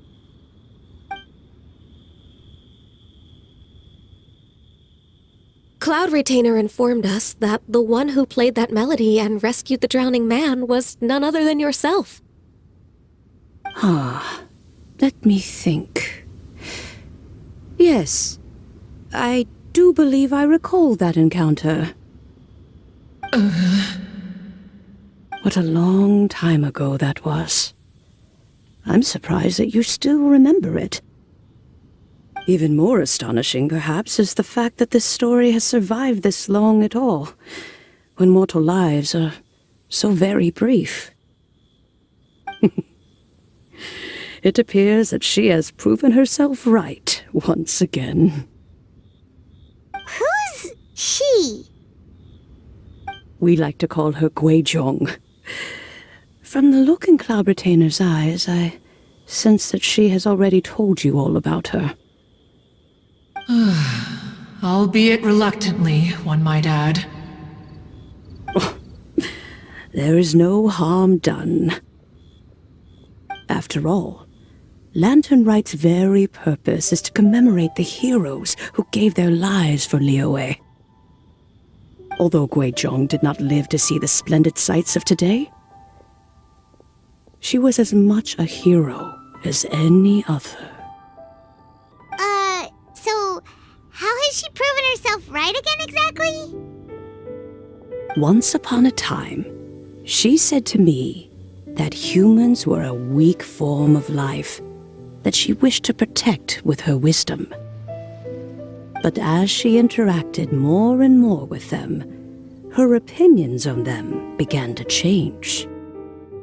She marveled at the beautiful complexity of their spirits, the sheer splendor of all they could accomplish through their hard work and intelligence. She told us that to underestimate human potential would be to make a grave mistake. With the smallest amount of guidance, enormous power can be unleashed in them. And a human who has reached their full potential may well be her equal. Someone who could have as much to teach an adeptus as to learn from them. She always had a way with words. That her mechanical accomplishments were judged superior to one's own was, one suspects, in large part due to her sheer eloquence. Speaking of mechanics, Cloud Retainer, do you still remember that potted plant mechanism? The one that the two of you gave me as a gift? Of course. Guizhong and one both put an immense amount of effort into that gift. It would be no overstatement to call it a testament to each of our individual technical genius. As Guizhong once said, it takes every blade of grass and every flower to make a homeland. When I see the sight of Liyue Harbor before us today, I am reminded of this. Madame Ping looks very emotional right now. Of all of us, it was Guizhong who was the fondest of these grand and exciting occasions. If she were still with us, I'm quite sure she would still be trying to best Cloud Retainer's finest works at every opportunity. Liyue Harbor is always filled with the sound of music at this time of the year. If she were here, one is certain that she would seek you out to discuss and debate the virtues of various melodies. Oh yeah, music! We've been dying to ask. What was the melody that you played back then? Oh, also, with you being such a music expert and all, why don't you join the concert as a performer? I can make arrangements right away. Oh, as much as I don't wish to dampen your enthusiasm, it's been a long time since I played this zither. My fingers don't have the dexterity they once did. And whenever I play that tune, it always reminds me of her. I start wondering what she would think of the changes I have made to her melody. There was a period of time whenever I started strumming, it almost felt like she was back again. Sitting right there on the stone stool next to me, chatting away. Skybracer and Seagazer too, looking just like they did in the old days. No matter how much time goes by, the moment that melody starts playing, it transports me right back to that time in my memory. So the past still weighs heavily on your heart? Well, I would be lying to myself if I claimed to have completely moved on.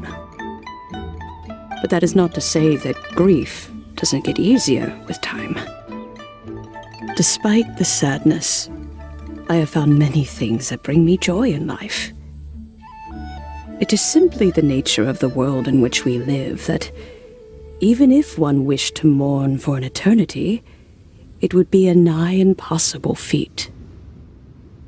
Just look at this potted plant. Isn't it stunning? It takes an honest and open mind to confront and conquer grief. You have indeed made progress. Be that as it may, I shall leave the Lantern Rite stage to the youth of today. Well, if you're sure. Granny! Whoa, what's everyone doing here? Did something bad happen? And now we've spooked Yanfei. No, everyone's just here to give me their regards for the holiday. Oh, that's wonderful, I'm glad. Well, in that case, happy Lantern Rite, everyone. Happy Lantern Rite. Oh, I just remembered that I have some, work to do at Yue Pavilion that I need to discuss with Yanfei. I haven't been able to find a chance until now. I will leave Mr. Dvorak in your capable hands. Cloud Retainer, Ping, we will be off for now. Huh? Does it have to be right now? Which case is this again? Hey, Ganyu! It seems Ganyu still has much to learn when it comes to the art of deception. What a pity. She has learned nothing of one's ability to carry a conversation. Since it's been so long, Cloud Retainer, why don't you stay? I'll make a cup of tea and we can chat a while. Gladly. This was one's intention as well. When you next see the Fontaine musician, please give him my regards. I'd like to wish him the very best with the concert. You got it, Madam Ping. Thank you all. I think you've listened to enough of my nattering for one day.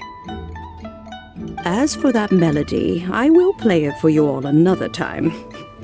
Goodness knows I need to practice it first. Wow, that'd be great! We'll look forward to it. When that time comes, wherever her spirit may be among the countless grains of sand and specks of dust between the harbor and the mountains, perhaps she will look at the Liyue of today and steal a smile when she sees the prosperous land that it has become. All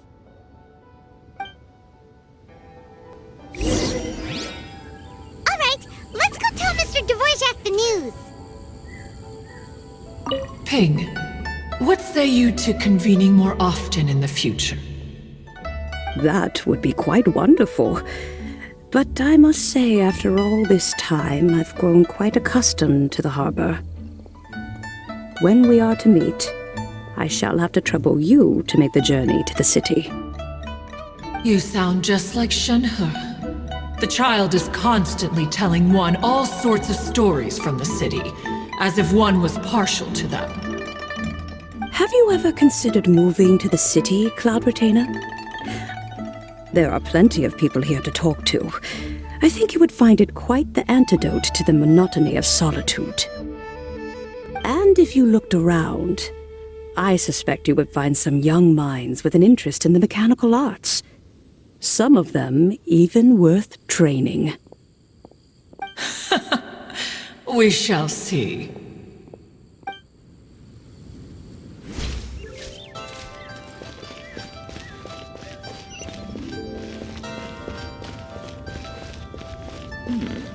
This is a peaceful neighborhood.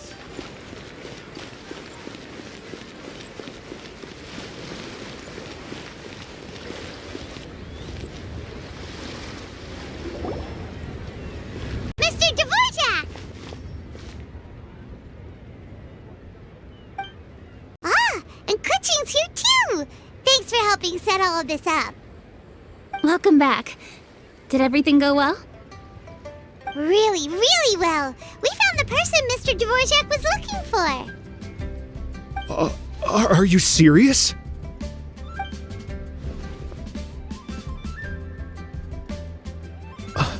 I see. So the melody my ancestor heard was an adeptus remembering her late friend? That certainly explains why it was such a powerful and poignant tune. Huh. That's a really interesting first reaction. Guess that comes with having a musical mind.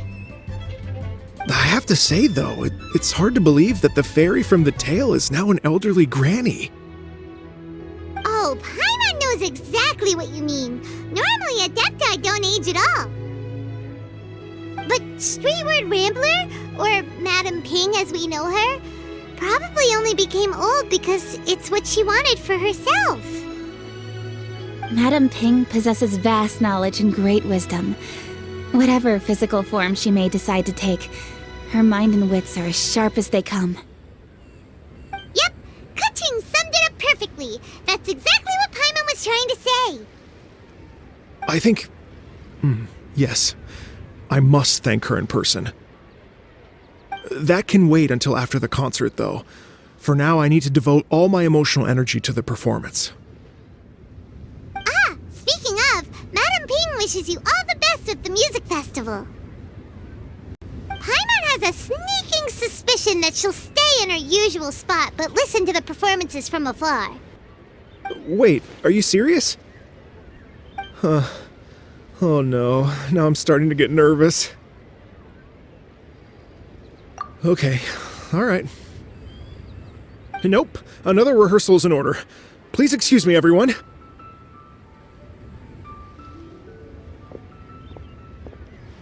Mr. Dvorak?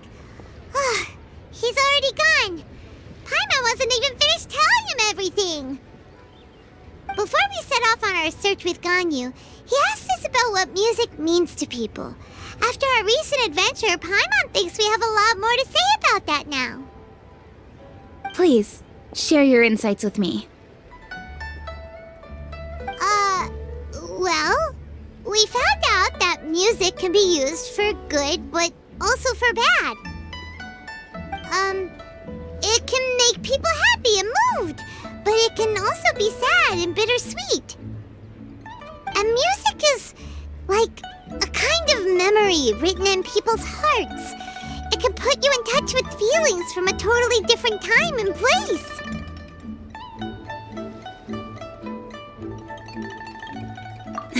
It sounds like you had an eventful trip. Don't worry, I'm sure Ganyu will fill me in on all the details shortly. Wait, does that mean you're gonna carry on working? Mm-hmm.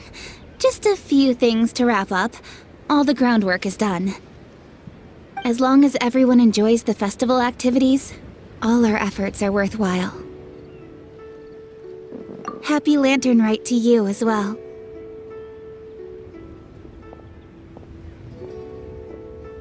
Whew.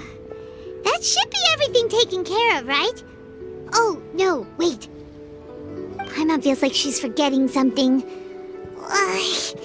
What was it? Oh, it feels like it was a while ago. Shoot! Latent... Wait, no. Anyway, fancy bamboo shoots! Zhongli said he wasn't in a hurry, so if we went now, there's probably still time, right? Anyway, even if we don't make it, it's not our fault. He could have totally picked them by himself. Ugh. Anyway, let's go check with him at Wangsheng Funeral Parlor.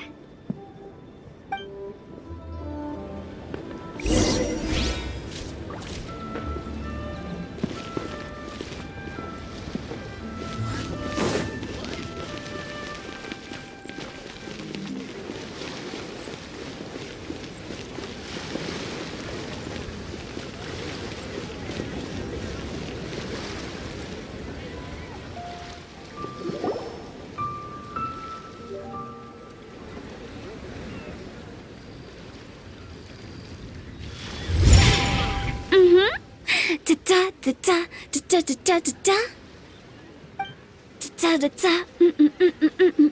Oh. All right, let's take a break here.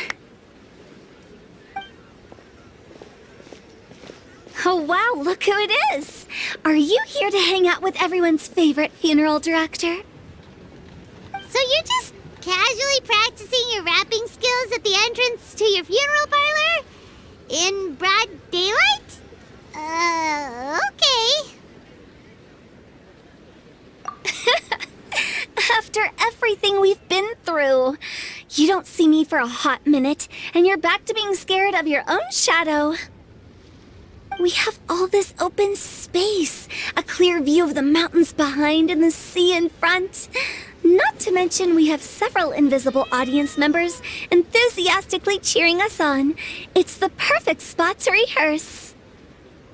Invisible audience members? Gotta say, it took me a few days to get used to Director Who's way of talking.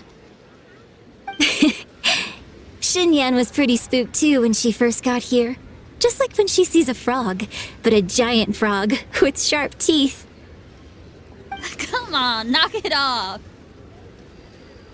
What's wrong? I've never seen someone look so confused before. Well, don't worry, because Director Who's here to explain it all. There once was a Fontaine musician who went around town on a mission. He came door to door for his iridescence tour, looking for acts to audition.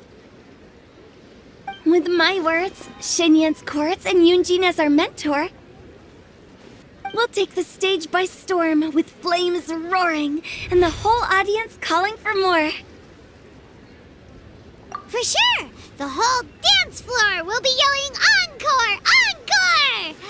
Oh, now Paimon's rhyming along.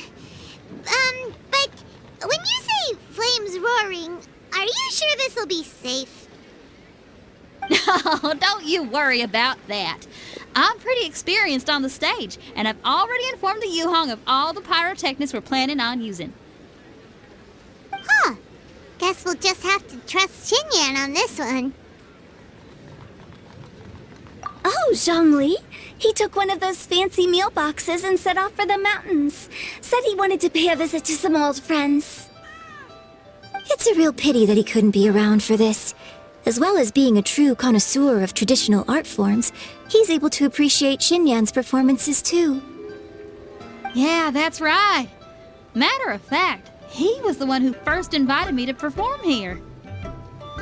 To tell the truth, though, I never thought I'd really find myself rehearsing here one day. Well, now you know. The Wangsheng Funeral Parlor is a great location. All of you are always welcome to come and hang out here, especially if you're in the mood to try something new. I can speak to that. Hu Tao is always full of fun surprises. And jump scares. Actually, Xinyan, I have some lyric ideas for your part. Do you want to go through them together? Sure thing. I'm all ears. Oh, Traveler and Paimon, I believe Zhongli was heading to Mount Hulao, so make sure you're hiking up the right hill. When you see Zhongli, please pass on this message to him. It's up to him whether he wants to support us at the performance tonight, but I expect him to make time for the upcoming banquet we're planning. No excuses. You should join us too. It'll be a riot.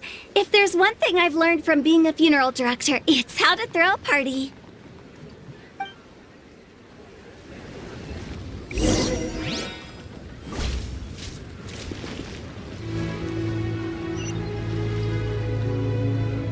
Okay, everyone. I think that's a long enough break. Let's take it from the top, shall we? Ms. Yoon is such a strict mentor. These breaks aren't even long enough to have a sip of tea. Well, you were desperate to get involved, and this is what it takes. If I gave you half the chance, you'd be sipping tea till nightfall. Hey, how about I treat us all to some late-night snacks once we're done? Hu Tao, what you craving? How about some stir-fried filet with a side of crab roe tofu? Where are we gonna find crab roe tofu so late at night? We could always just go pester Masterful Chef Xiangling. Now I'm hungry. All right, let's knock this out and then go grab some food.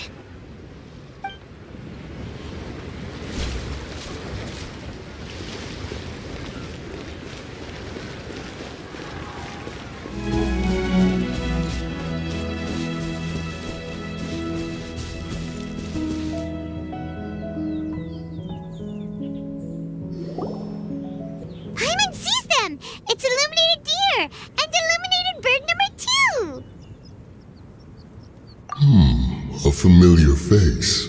Have you come from Liyue Harbor? How is the city nowadays? Everything's great! But if you're so curious, you can always go and check it out for yourself. In fact, Mooncarver has been taking many walks on Mount Tianheng in recent times. I believe the sights of the city are quite familiar to him. Zhongli! Here you are! We've brought the bamboo shoots you wanted. Impeccable timing.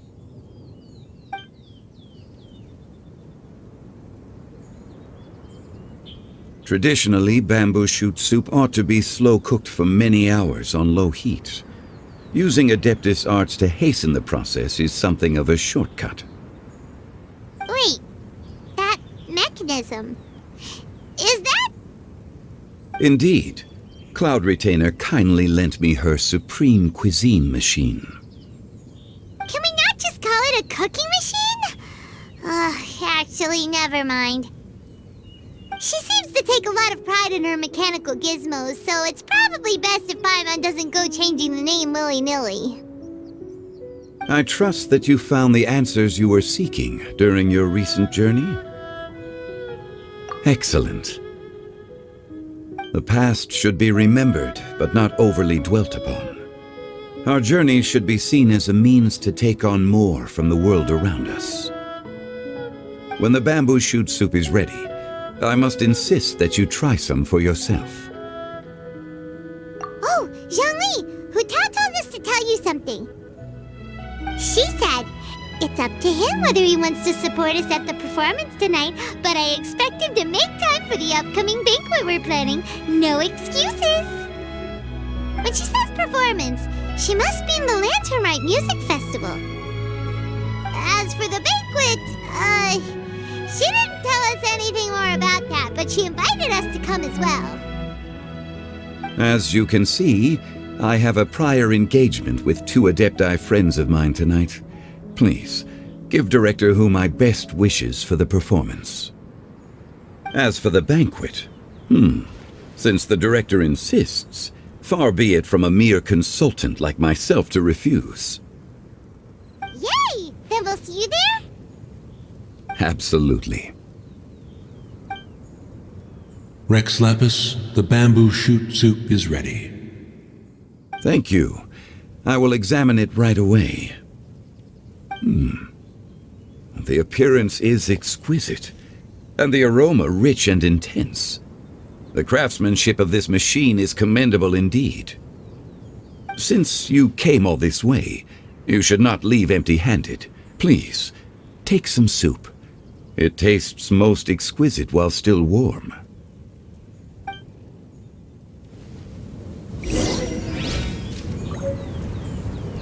I intend to reminisce with my old friends for a while longer. You ought to get back to Liyue Harbor. There is a performance you do not want to miss.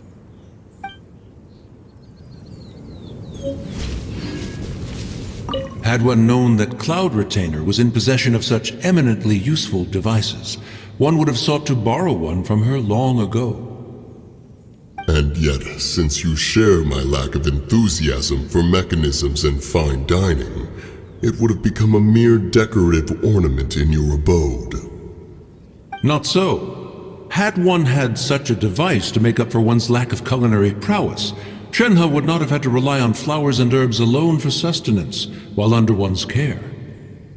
In that case, shall we rendezvous with Cloud Retainer one day soon, and request to borrow one more supreme cuisine machine? A fine idea indeed.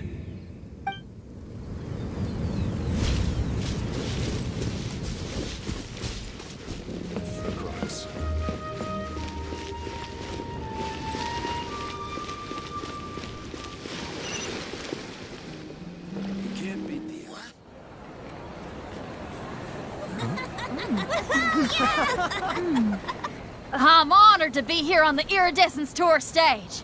All right, without further ado, I'm Shenyan, this is Hutao, and this is a little something called... The Blue Lilies!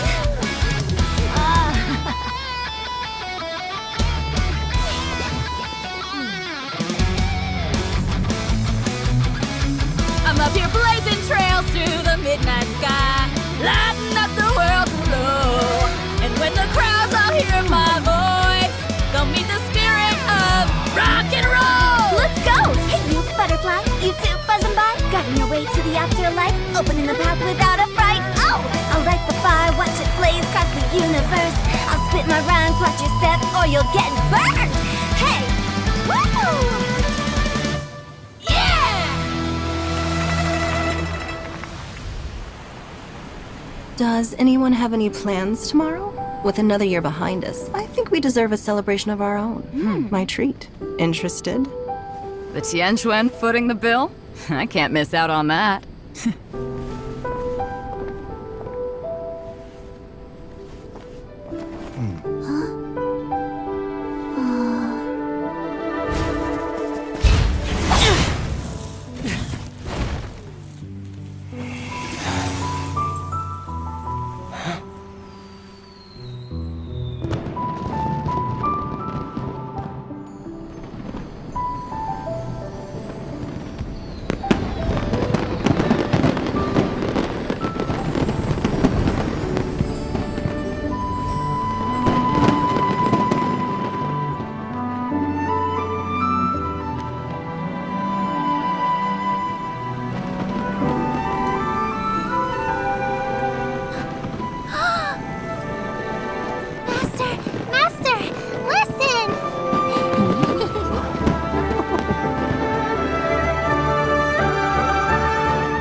May the year ahead be a blessed one. I believe it shall be.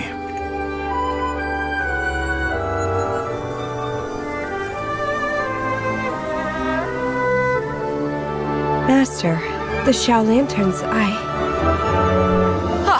Elementary. One shall fashion for you a Xiao lantern the likes of which the world has never seen.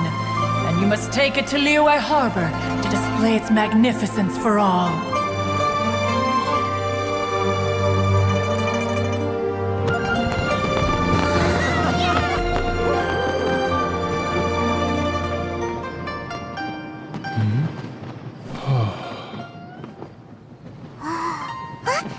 Listen! That must be Madame Ping!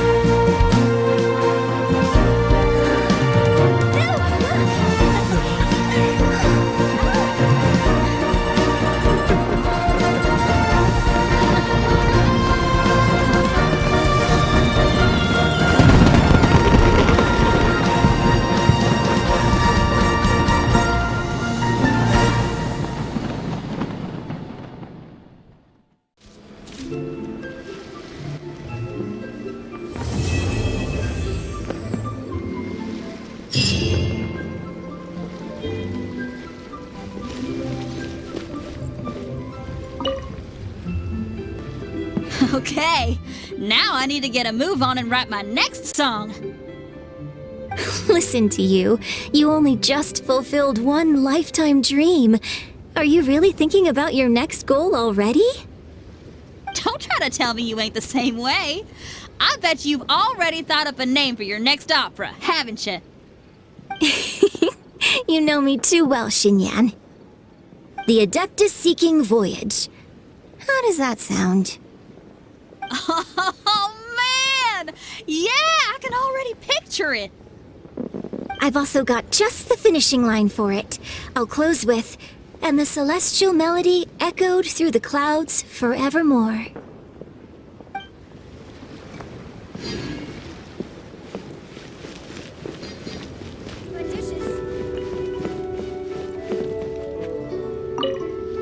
The Lantern Rite celebrations are getting better by the year. Such wonderful music. Dr. Baizhu, I've brought the herbs. Who are they for? The singers. Performing at a music festival is very demanding. Using these herbs in good time will protect their voices from damage. Oh, that's why you were preparing them all night. I dared not neglect the Yuheng's request. Her messenger was quite insistent that it should take top priority. Let me double check again. This one is for...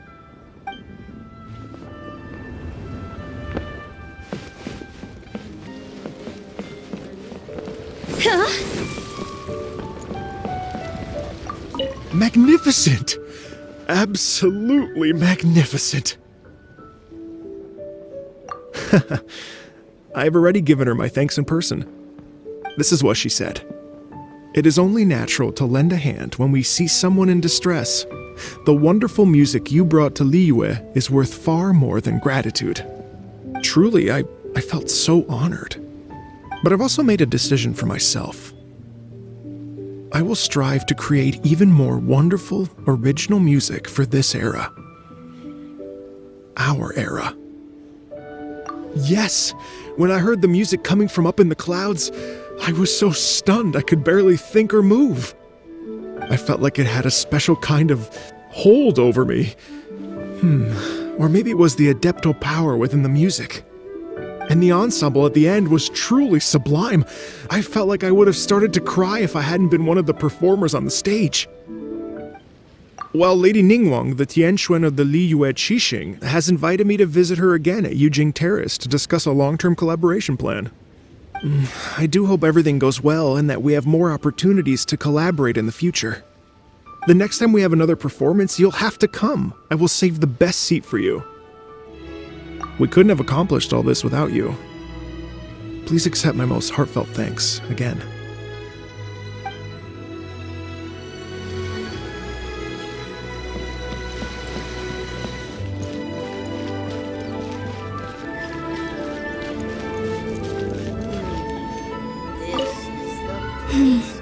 Granny, you play so beautifully. Do you think you could teach me? Oh, child, you simply never stop, do you? This festival is a rare chance to rest and relax. But here you are pestering me to teach you this, that, and the other. Don't worry, Granny. I'm a fast learner. And anyway, the sooner I start learning, the sooner we'll be able to perform a duet together. A musical duo is only as good as its weakest link, so you gotta teach me all your secrets, okay?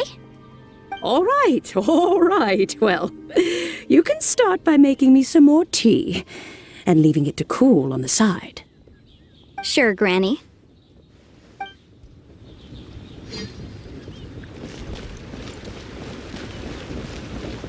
I'm so happy. And all the grandmas and grandpas in Qingce village had a great time too. You mean, what am I doing here? Well, just now I did a performance for everyone. Although I can't play an instrument anywhere near as well as Master, I can still sing. Even Granny Roshin said I did a great job. She also gave me some candies. Master's told me a lot of stories about the Adepti. There was Skybracer with the giant deer horns, and Sea Gazer who loved to collect treasure. Sometimes Master talks and talks for a long time, until her voice starts to sound sad. But then she always breaks into a smile again, and tells me all of the things each of them loved best about Liyue. I love everything about Liyue. Some of the Adepti are gone now, but it's okay, because I'm gonna help take care of everyone in their stead. I'm happy that Mr. Dvorak found the fairy lady from his story, and I'm also happy that it turned out it was Master all along. Also, I helped out this time too, didn't I? So that means I was paying homage to my master? Also, Mr. Dvorak got one of his friends to bring me a toy from Fontaine. I like it a lot. At first, I didn't know whether I was supposed to accept it or not, but then Master said it was okay, so I did. See you! Make sure you take good care of Paimon. Oh, and please come play with me if you ever have the time.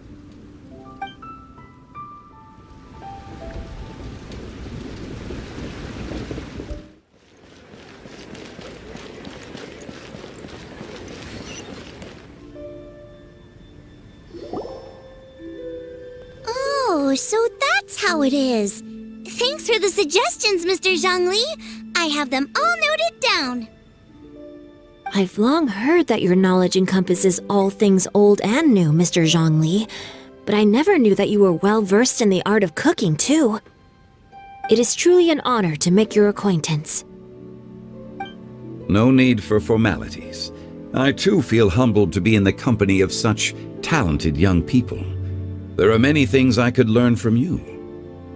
Oh, you flatter us. If it's possible, may I trouble you to provide a few words of guidance for my practices in exorcism? Exorcism? I can't say I'm an expert in the field, but if you don't mind, we could start by discussing... Whoa, there's so many people here. All we knew was that Hu Tao invited Zhongli over. Paimon never thought we'd be meeting so many old friends. Happy Lantern Rite, everyone! Likewise. Please take a seat.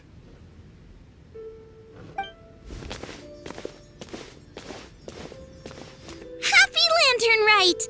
Are you having fun? Me too. I've seen Xinyan perform before, but this is the first time I've watched something like this.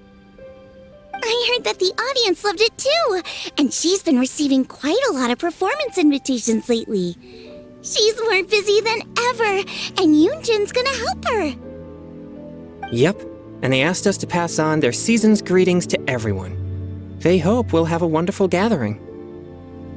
The performance was spectacular indeed. However, it gave Xiangling a huge burst of inspiration, which in turn gave us a bit of a headache. Us? Did Xiangling ask you to try out her dishes too? That, my friend, is beside the point. Watching you eat was enough for me. Come to think of it, I probably shouldn't have burdened Chongyun with eating my share too. Hold on, Xiangling came up with a new recipe? Let Paimon try! See? Someone here knows how to encourage people. Thanks, Paimon. Oh, and I have to thank Mr. Zhongli, too. He gave me lots of useful pointers that really drove it home for me. Oh, so that's what you were talking about before we arrived. Yes. Since we'll be dining together, the topic of our conversation naturally revolved around cooking. Xiangling's ideas are truly unconventional.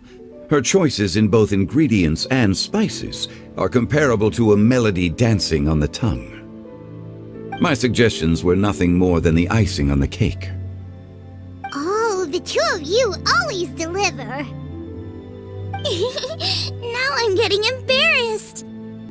Anyway, I'll get everyone to have a taste after I've adjusted the recipe based on Mr. Zhongli's advice. That sounds like it might become a little safer to eat.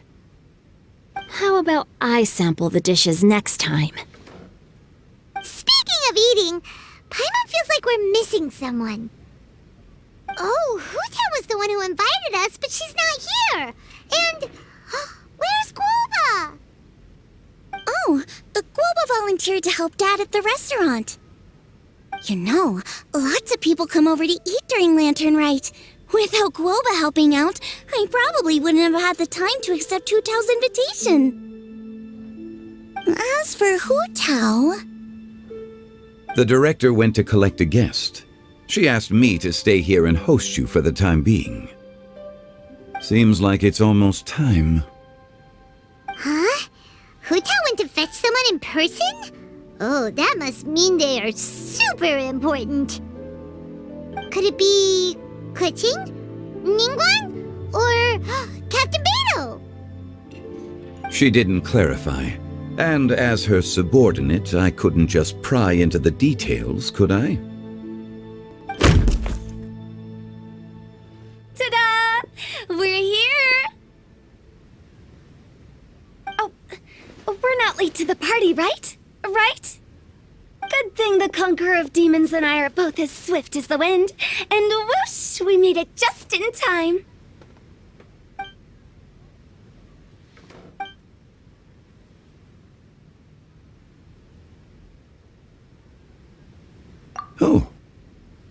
I see. So the important guest is the conqueror of demons. I've been looking forward to meeting you. The director didn't mention anything when she invited us. What a pleasant surprise.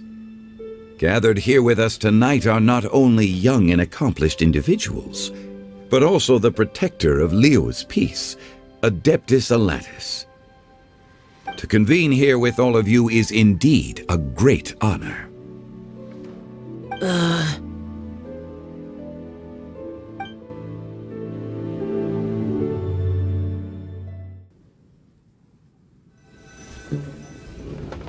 It's almost Lantern Rite, yet you took all the trouble coming here.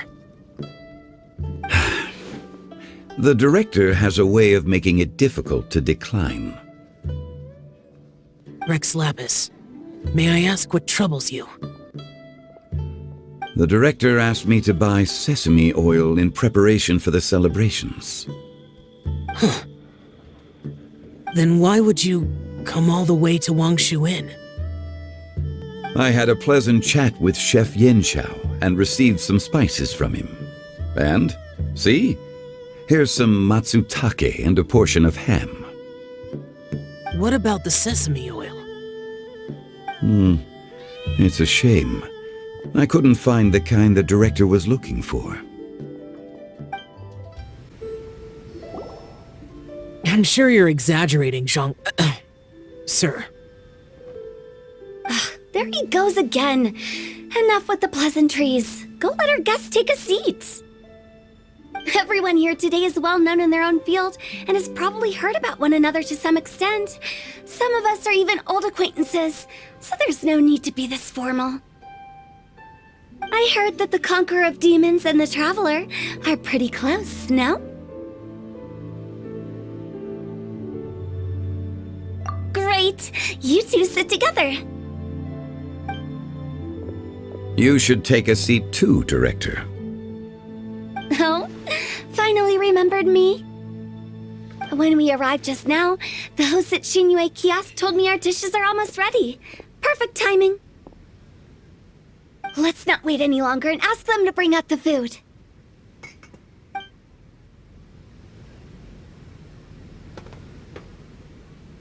Paimon would have never guessed the person who Tao went to fetch was Xiao. Oh, that's also the first I've heard of the Traveler and Paimon being friends with the Conqueror of Demons. You know Xiao Chu? Knowing is a bit of an overstatement. I've always looked up to him. You might not know this, Paimon, but we exorcists have worked in close collaboration with the Conqueror of Demons for many generations, dispelling evil together, both in the open and from the shadows. Hard to imagine that thanks to Hu Tao, I've finally gotten the chance to meet him. Conqueror of Demons, I'm honored to make your acquaintance. Likewise. It is a great honor indeed to have a chance to meet the legendary Conqueror of Demons. Chongyun has brought that name up quite a few times in the past. I remember you mentioning wanting him to understand the importance of exorcists.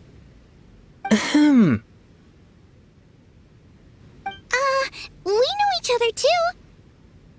He helped try my dishes during the Masterful Chef's cook-off. I didn't think we'd have the chance to meet again. Happy Lantern Rite! No anecdote, however, compares to meeting you in person. I'm Xingqiu, Xiangling and Chongyun's friend. The pleasure is all mine.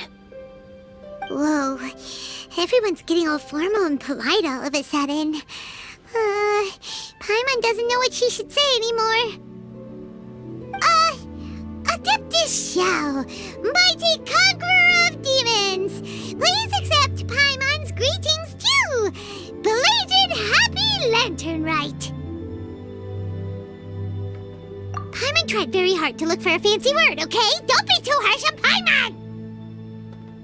There's no need to be so polite. You're right. This was meant to be a nice little get-together between friends after all. Too much formality kills the atmosphere. I didn't plan this gathering only for everyone to walk on eggshells.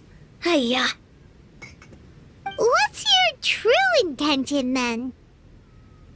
A little get-together between friends, sipping the finest tea and watching lanterns float into the sky, bidding farewell to the past and embracing the present with joy. And that is something our consultant would say. I think it deserves a standing ovation. Indeed. Exceptional acting skills, Director. As for me, I'm just here to have fun and treat everyone to something good. We all worked really hard this year, whether traveling or guiding, cooking, helping with the family business, exorcising evil spirits, or conquering demons. And of course, our consultant, who's been helping out at the parlor every now and then. Everyone has done some pretty amazing things. As the one who brought everyone together, it goes without saying that I'm the one most deserving of praise. Huh? Sounds kinda self-important, but Paimon thinks it's pretty amazing that she managed to talk Xiao into coming. He rarely ever enters Liyue Harbor after all. It wasn't as complicated as you think.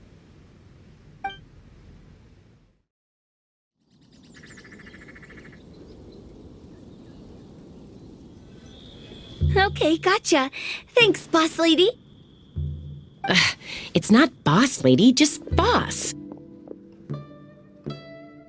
And there she goes. What a lively girl. Conqueror of demons, Adeptus Xiao. Guardian of Wangshu Inn, hero of Dihua Marsh. I know you're there.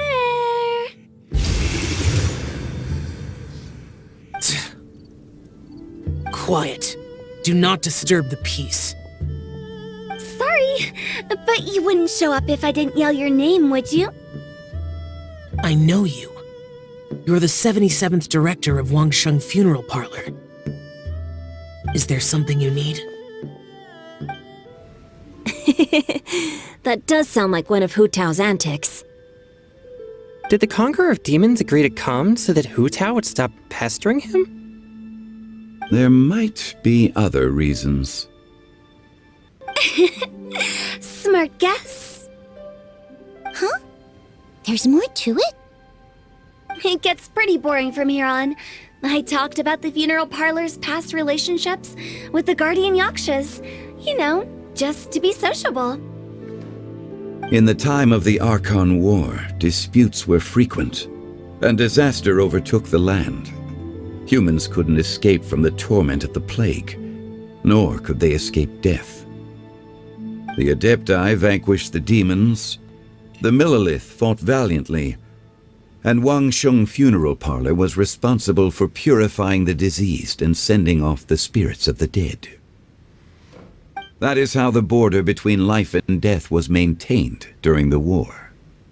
And it effectively prevented further incidents from happening. That's right. 1 point for the consultant. But despite our deep-rooted connection, it still took me quite a while to actually convince him. You know him pretty well, huh? This matter is out of my control, so I need to be cautious. True, but I've kept that in mind too. That's why everyone here today is in one way or another acquainted with elemental power. Besides, it'll only be for a short while as we dine together. There won't be any lasting consequences. But I didn't expect there to be so many people. There's no need to worry, Conqueror of Demons. We're not feeling anything unusual so far. Our young exorcist over here is protected by his pure yang energy, so he's probably the most resilient. That's not the same. And did you just toss your carrots into my bowl? Hey, don't look away! Huh? What? I'm siding with Chongyun. I saw that too. You're lucky Guoba isn't here today. He hates seeing people being picky with their food. If he'd seen that, he'd definitely make you eat all your carrots. Huh? Guoba would do that? Is he that uncompromising? But now that I think of it, Xiangling told me that Guoba used to be the stove god. It sounds like you've heard the rumors.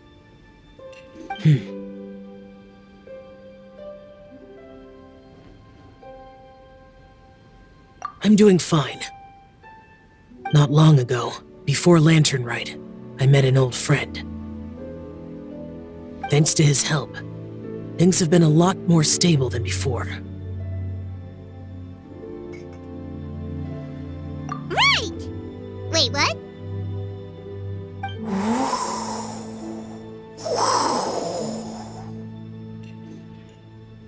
Seeds of story, brought by the wind.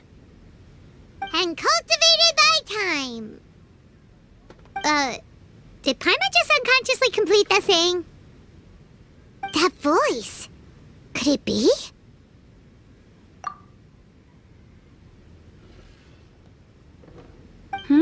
If I'm not mistaken, there's someone knocking at the door. Don't just sit there, Zhongli. Go welcome our guest in.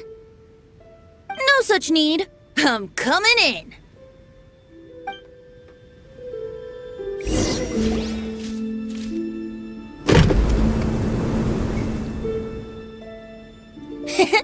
You finally let me in.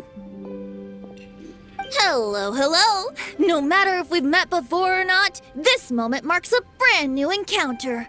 Old friends and new, happy Lantern Rite. Oh, it's the tone-deaf bard. Oh, he seems to carry a valiant breeze wherever he goes. It looks like we're gonna be friends. Fate has brought us together, so come on, take a seat and be my guest. Help yourself. Oh, I'll ask them for another set of cutlery. This young lady here is as bright as a fresh bouquet of flowers in the morning's rising sun. She no doubt is the one with the most authority here. Whoa, these dishes look amazing! Is it really okay for me to join in? All right, I'm digging in. Huh, it's you. Oh, isn't this Ganyu? Ganyu? Yep. Now that I've taken a closer look, you're a fan of Ganyu's works, aren't you? I met Xingqiu at a light novel convention. How I wish we'd met sooner. I never expected that there'd be another person in this world who could interpret Ganyu's new novel as thoroughly as I could. Venti, you're being too humble. Considering your poetic talent, your fundamentals are way more impressive. Could this new guest be Master Xingqiu's friend? Yes. Monsters become more active than usual as we get closer to Lantern Rite. I was patrolling Dihua Marsh a few days ago, when I happened to run into this... You've already forgotten? I'm a bard, remember? And bards go around singing wherever they like. Oh, right. And this bard was performing in Dihua Marsh. It was a moving melody, and it made me feel relaxed and at ease. I couldn't help but stay and listen. Thank you for your patronage. I understand now, too. I'm Zhongli, currently working at the Wangsheng Funeral Parlor. It's a pleasure to meet you, new friend. And I'm his boss. Oh, and if there's anything unsatisfactory, let me know anytime. That's very considerate of you. Oh? No wonder. Only a boss as savvy and reliable as you would be able to hire such an impressive consultant. Oh, you're too nice, Venti. Not to brag, but our consultant truly is impressive. His knowledge extends across the stars and the land, and there's nothing throughout history that he doesn't know.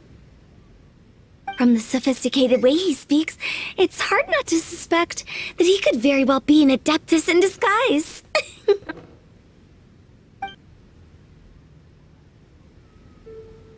Xiao, you're an adeptus. Do you think it might be possible? Sorry. I'm only good at conquering demons. I'm afraid I don't have much knowledge in that matter. Really? But Paimon thinks you're super knowledgeable. Huh? Oh! Right! Xiao's a warrior. He doesn't come to the city very often, so it's, pretty normal for him to not know anything. Yeah. Really? I've actually heard a few things about Mr. Zhongli before. The guests in the tavern talked about this refined and courteous man who, instead of having wine at Mondstadt's finest tavern, ordered a cup of hot tea with the most complex name. Now that you mention it, I seem to recall that there indeed is a musician like yourself in Mondstadt. I've heard that he's elegant and amiable, his works witty and vibrant. It's no overstatement to regard him as the best bard in Mondstadt. Now you're making me embarrassed. I would say that Mondstadt's poetry is a little run-of-the-mill sometimes. There's one I heard a while back that went, "The old house is renewed, welcoming the spring breeze, awakening old memories." The meaning's there, but the word choices are unimaginative, and there's a distinct lack of literary flair.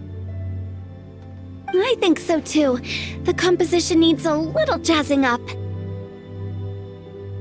If I were to give it a go, I'd make it an old melon on a vine, a new flower that grows fine.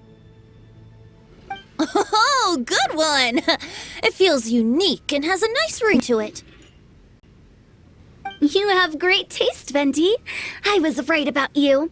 Let's shake hands. Of course, of course. Hey,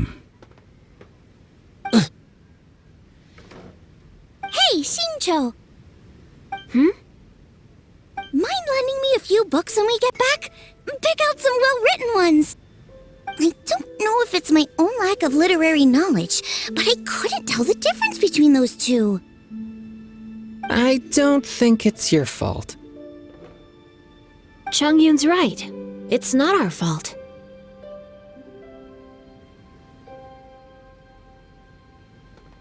Oh, you have a point.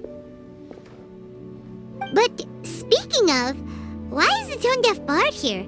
Are you here to take part in Lantern Rite too?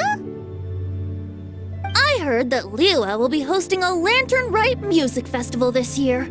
As a musician myself, how could I possibly resist the temptation to come take a look? Or a listen? Getting to know other musical styles is essential to sparking inspiration, don't you think? As for the Fontaine friend who hosted the festival, I saw him near Stone Gate the other day. The Iridescence tour has finally been held successfully for once, so I had to congratulate him. Don't think anything of it. By the way, I was watching as you entered Shenhe kiosk, but no one seemed to notice me. Should I say that it's because I'm an expert in hiding, or that a certain someone deliberately ignored the sound of the wind?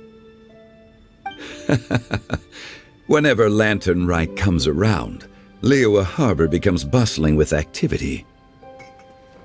People are all busy watching the lanterns and strolling around the shops, and they might just go travel somewhere on a whim. It is rather difficult to predict another's whereabouts. The festival is in full swing and proceeding smoothly, and we're all gathered here with friends new and old. This is no doubt a wonderful occasion worth celebrating. To come together with all of you at the beginning of the year, one can't help but be filled with joy. In a moment like this, I propose we raise a glass together. In my case, tea in lieu of wine.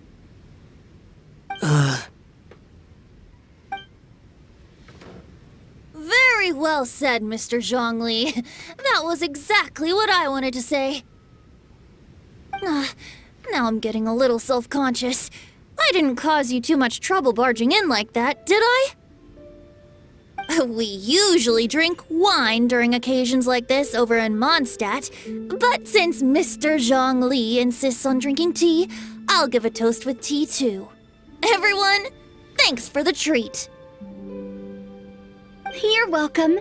As the host of this gathering, I hope everyone enjoys the food and drinks. May this year be better than the last. Considering that everyone may have other matters to attend to later, sticking to tea seems like a good idea. All of a sudden, they started proposing toasts. Should we? What's with the urgency?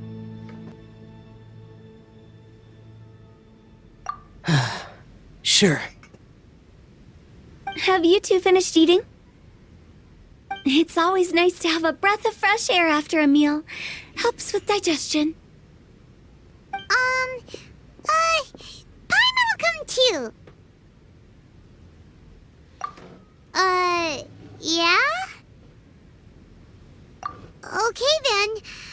Don't forget to come back.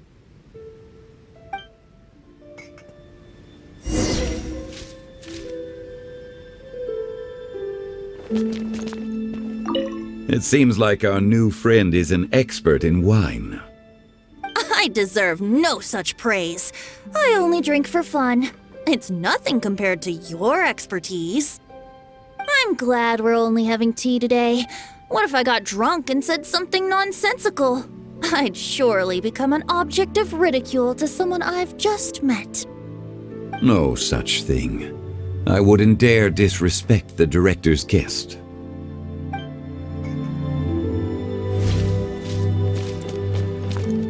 You're not allowed to leave Paimon here alone. To be honest, Paimon's worried about saying the wrong thing.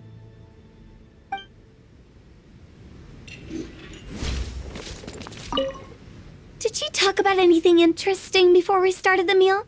Anything fun I missed out on? Oh, we were talking about cooking. Mr. Zhongli told us that he went on a trip to Xiaoyang village the other day and got a hold of some uncommon ingredients. Tea seed oil and sesame oil. He suggested I try using those in my new dishes. Oh, no wonder he left his post for so long that day. Those ingredients would be difficult for anyone else to find.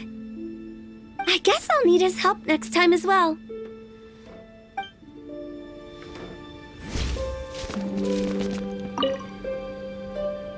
About you and Venti. Could he be a partner in your family business? That's right. You know how my family is. A lot of business secrets can't just be divulged at the dinner table. Ah, just as I thought.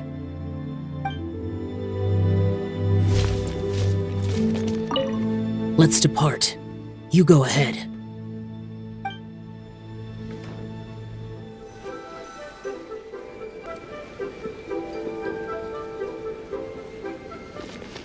Are you all right?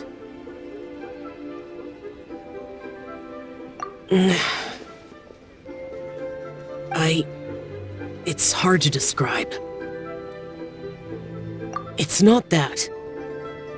There were those among the Adepti who loved gatherings and idle chit-chat. Sometimes they would call up a few others for a drink. Even I got dragged along to their gatherings many times. The Adepti all have their specialties, making most of them proud and arrogant. Everything they say is straight from the heart. It never gets too complicated. But this time... No, I didn't mean that. So you know his true identity. I'll get straight to the point then. The Animo Archon is a free spirit, and his temperament is as carefree as the music he plays on the flute. It's easy for a god like him to live in harmony with humans. And that's something I might never be able to do.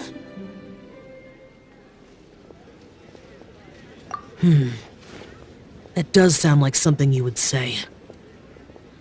No matter. I know my circumstances. Whenever I think of the ordinary conversations I've had with you, it feels strangely novel. Yes. The parlor director went out of her way with the invitation, so it was difficult to turn her down. I had made mental preparations before agreeing to come. She told me that all the guests today would be acquainted with elemental power, and I knew that you would be here. But I didn't expect the other guests to be... General Capisis always said that we should live in the present and enjoy every pleasant surprise. Perhaps that's what I should do with what I'm feeling now. But I think he meant designing clothes for those around him. The clothes were intricately designed, but inconvenient to wear.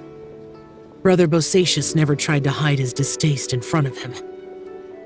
Rex Lapis did like his designs and even collected quite a few. The outfit he wears now was also designed by General Capisis himself. I never saw him wear this during the war. I didn't expect him to start wearing it later. Oh, here you are. I'm not intruding, right? You're not. What is it? Hu Tao saw that everyone's done eating and asked the staff to bring out the desserts. Paimon got so anxious that you weren't back yet that she scarfed down her dessert without the usual slurping and munching. And to be honest, I was kind of worried too. You looked a little restless just now, and I thought you weren't used to the food here and was planning to head back to Wangshu Inn for something Yanxiao made. You're worrying too much. Why would I? Anyway, let's head back. Please wait! There's another reason why I came looking for you. Here, take these. I brought them for you. Almond tofu? Yup. Since the Masterful Chef's competition, you could say that Yanxiao and I are not only competitors, but good friends as well. I visit him at Wangshu Inn sometimes to discuss our cooking. I heard him say that the esteemed guest on the roof loves nothing more than a good plate of almond tofu, so I learned a thing or two about the dish from him. I'll be honest, before Hu Tao invited everyone, she secretly came looking for me, told me about the guests she planned to invite, and asked me for some suggestions on what she should order. So I made a few servings of almond tofu for you guys in advance. Take them as a token of gratitude for your support. When I told Guoba that I was making these for you, he started eagerly running around the kitchen and helping a lot too. Thank you for the trouble. There was no need to... I'll take them. Thank you. And Guoba too. You're welcome. Oh, the almond tofu I made probably tastes and feels a little different from the type Yanxiao cooks. Please let me know if there's any improvements I should make. Okay. That's all. Alrighty, we should head back now. We can't keep Paimon waiting.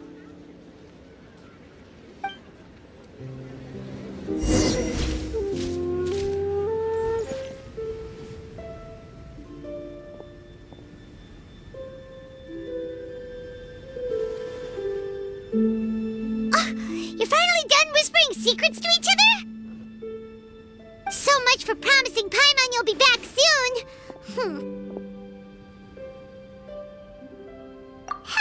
How could you say that to Paimon?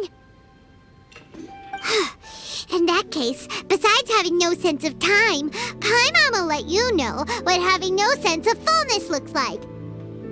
Your dessert is all Paimon's. Sorry to keep everyone waiting.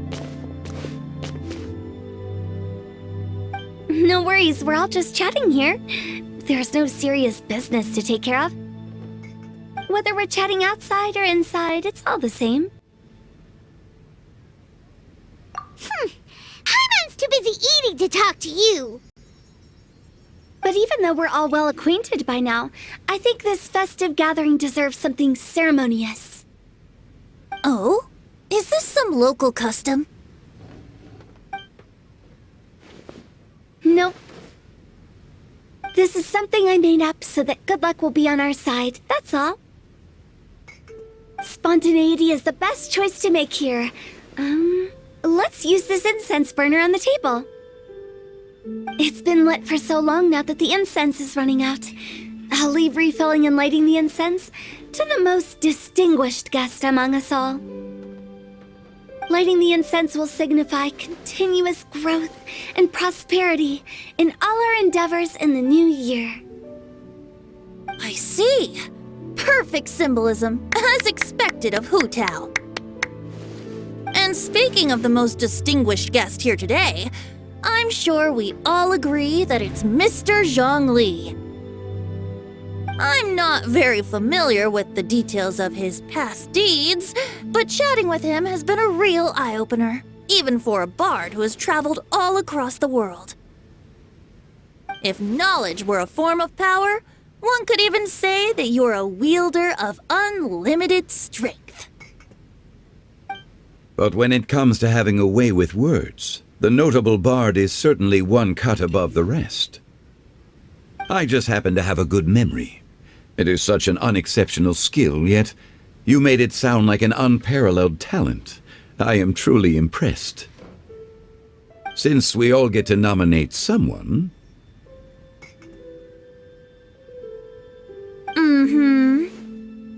I think it's only fair that we let the parlor director light the incense. Huh? That won't do. Don't flatter me just because I'm your boss. We are looking for the most distinguished guest here. As the host, I shouldn't be involved in this discussion at all. Now that we've enjoyed this table full of delicacies, how about we let our one and only chef here do the honors? Is this really the way this works? I didn't cook any of these dishes. It's not a big deal. Just look at her! Xiangling, the disciple of an adeptus, the stove god's best companion, the winner of the Masterful Chef's competition. The only heir of the famous One Mean restaurant. A good old friend of mine. There's no better choice. Why does Paimon feel like we're back at square one again? Please stop! You're making me embarrassed. If we're looking for a distinguished guest, surely the second son of the Feiyun Commerce Guild counts. It's one of the largest commerce guilds in Liyue Harbor. Huh? Don't get me involved in this. Ooh, not a bad choice. With the Commerce Guild's young master lighting the incense, we're all sure to make a huge sum of mora in the new year. That's not how it works. Making a fortune is indeed a fine wish, but it's of lesser importance than good health and happiness. Which means we should choose Chongyun, the skilled exorcist who keeps everyone's home safe from evil spirits. Huh? Now you're nominating me? I can't be the one when we have the Conqueror of Demons right here. Adeptus Xiao has the most seniority among everyone here today. We should... I refuse. I am most certainly not the most distinguished guest here. You should all be able to make the right judgment based on your observations. One person here is well acquainted with everyone else.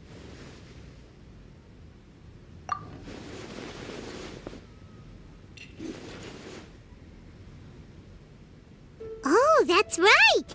Even though you're always mocking Paimon, you're still pretty popular with other people. No, wait! Paimon said she wouldn't talk to you again. Huh? Who else is there? Huh?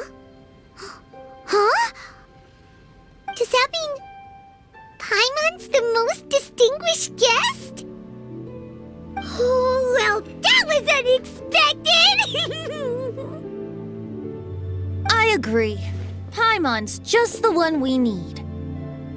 Without a friend constantly by your side, a long journey would become dreadfully lonesome. But once you have someone there to brighten up the atmosphere, everything along the way will become lively and vibrant too.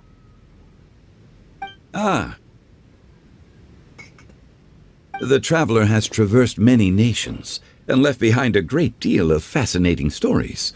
But without Paimon, they would have become quite monotonous. Paimon plays an indispensable role in making your journey a happy and smooth one. You guys, Paimon's not used to being praised like that. Those were genuine compliments, right? Thank you. You made Paimon wait for a long time, but Paimon's not mad anymore. Don't take everything to heart, Paimon. Friends tease each other all the time. That is indeed true. That means Paimon is as important to the traveler as Guoba is to me. Looks like we've come to an agreement. Any objections before we proceed? I trust the traveler's judgment. Then Paimon it is. And now, the world's most excellent traveler's greatest companion, guide, and friend, Paimon, will be refilling and lighting the incense for us. Here you go. Take the match, and don't burn yourself. But if things go really wrong, here's the 2-for-1 coupon.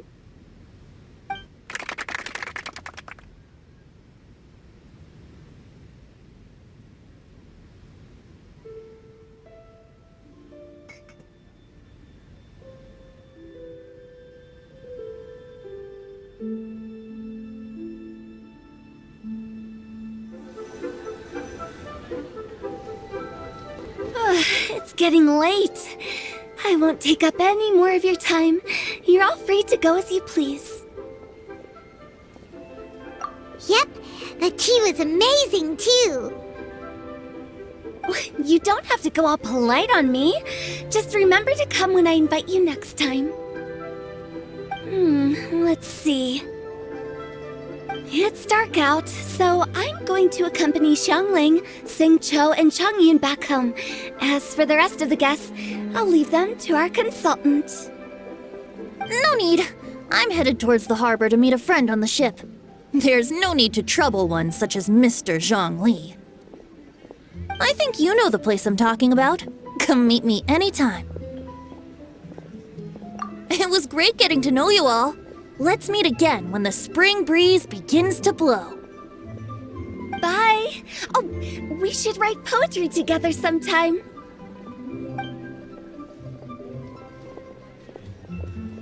We'll catch you all later then.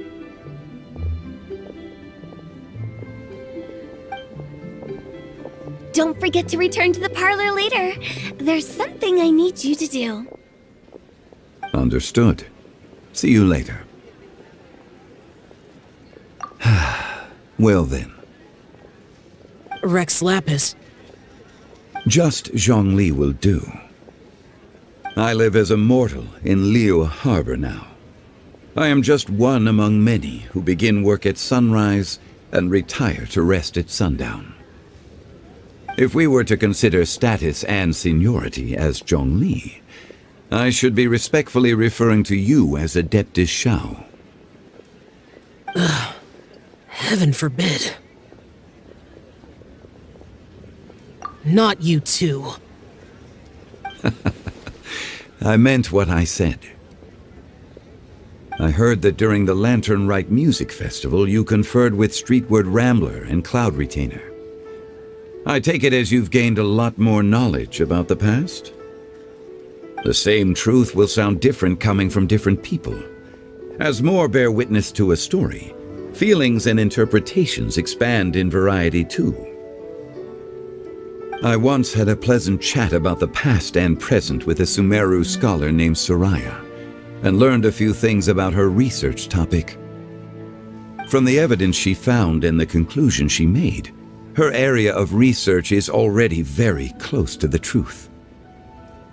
But there are multiple sides to humans and gods alike. In the legends recorded by humans, some gods were depicted as arrogant and condescending, while others were kind and capable. But whether to me, Streetward Rambler, Cloud Retainer, or younger adepti such as Xiao and Ganyu, those adepti and gods that may seem extraordinary to humans are something more akin to close companions. This was as true back then as it is right now. Just how Xiao may seem unapproachable to most, but the Traveler has proved otherwise.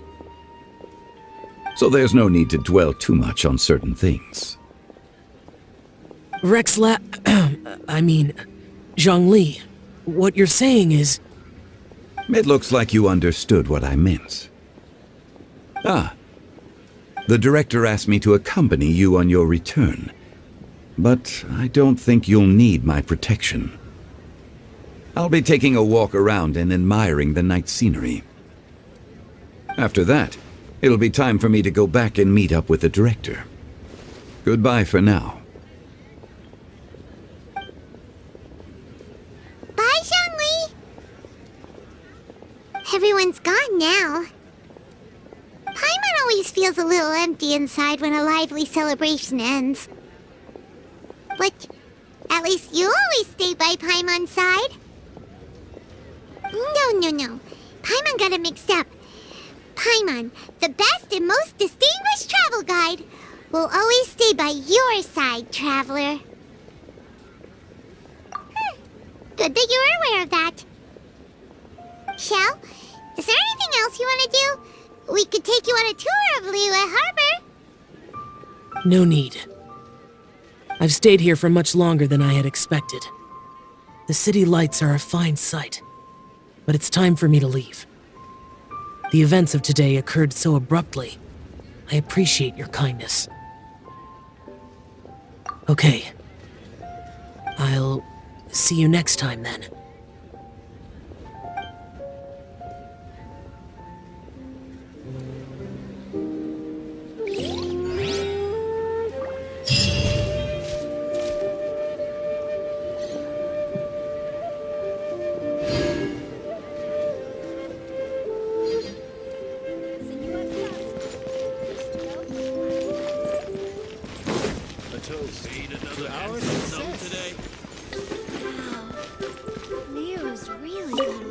The vegetables are fresh, and there are enough wheats and grains stocked up.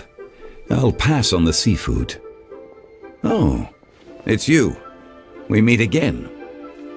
Surprised to see me here? It's the director's orders. Xiangling worked all day and night at the restaurant during the festival and didn't get to have any time to enjoy the festivities. The director sent me here to help out in the kitchen so that Xiangling will have some time to herself. But with someone as hardworking as you around, there seems to be nothing much for me to do. It feels good seeing my old friend in the kitchen, fetching ingredients and lighting fires. Perhaps I should borrow Cloud Retainer's Supreme Cuisine machine to speed things up. You'd still prefer to make them by hand, but of course.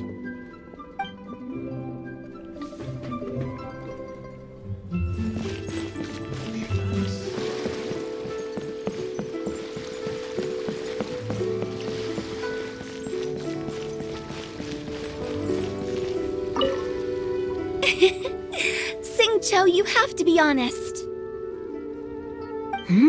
Honest about what? How did you and Venti really meet? Why are you suddenly asking that? Aren't they book buddies? Yeah, we met a few times at a book convention. That's all. Oh, really? With that extraordinary demeanor and literary talent, he's definitely not just any bard. If he's someone that could hold his ground in a conversation with a consultant, he needs to at least be as talented as me. Perhaps you're overthinking this matter.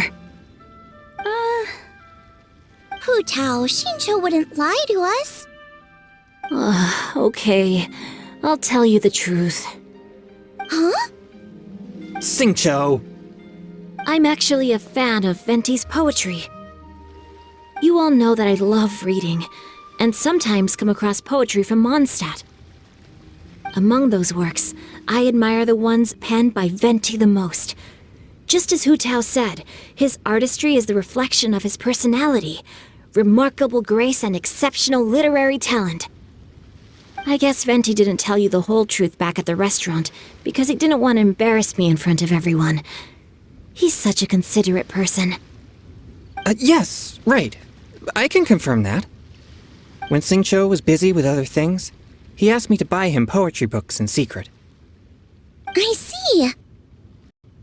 That didn't sound like too much of a big deal. You could have told us right away.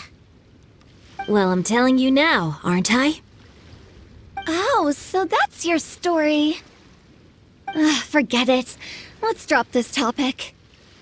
It's not often that the four of us are all together. What should we do next? Hide and seek, hopscotch, or some shopping? Since there's 4 of us, why don't we borrow a mahjong set?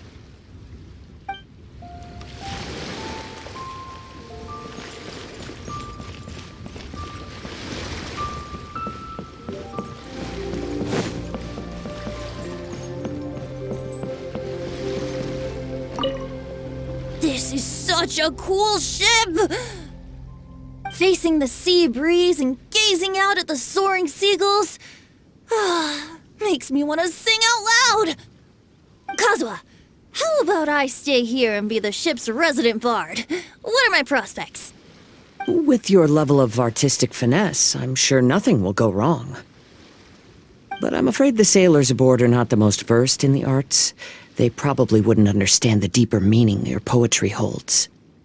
You can't say that for sure. Poetry is spur-of-the-moment creations. Anyone viewing the same sights and experiencing the same atmosphere would surely understand. There's a port in Mondstadt too, but I rarely get the chance to board any of the ships. Speaking of ships, everything's perfect about this one, except... Kazuha, could you tell your captain that my height says nothing of my age? I'm way past drinking age. How often does one get to enjoy a seafood feast on a ship? It'll be a real shame if there isn't anything stronger to enhance the food. Pretty please? There's not much I can do about that. It's not because Captain Beidou's not on the ship right now, but because there's no room for negotiation on this matter. Even I have to sit in the no-drinking zone every time. But I don't get drunk after just a few sips. Trust me, I can hold my liquor really well.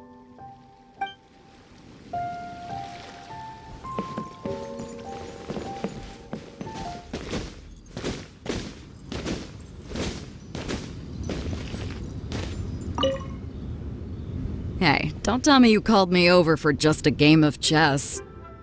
You have to be more specific, Captain Beidou. Is it that you find playing chess an uninteresting activity, or that you're unhappy about my lack of novel ideas? If you don't specify what you mean, how could I know what I should do to please you? Of course. I make a single remark and you reply with a full-blown lecture. Maybe we should deal with all official affairs publicly in the future. It might just make things easier. I'd be perfectly happy with that. I'm just worried that Captain Beidou's business might be negatively affected. Don't give me that.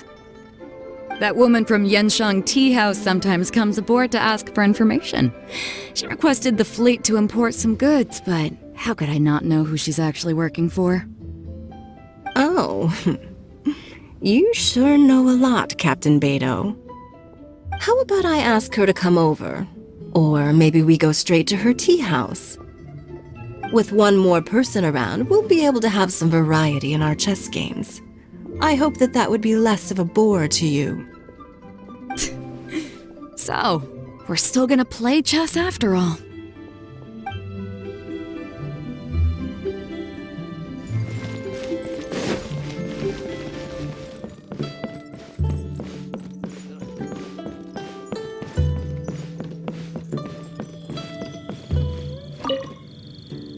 Yen Xiao just came up here with some almond tofu, but I haven't finished everything Xiangling gave me yet.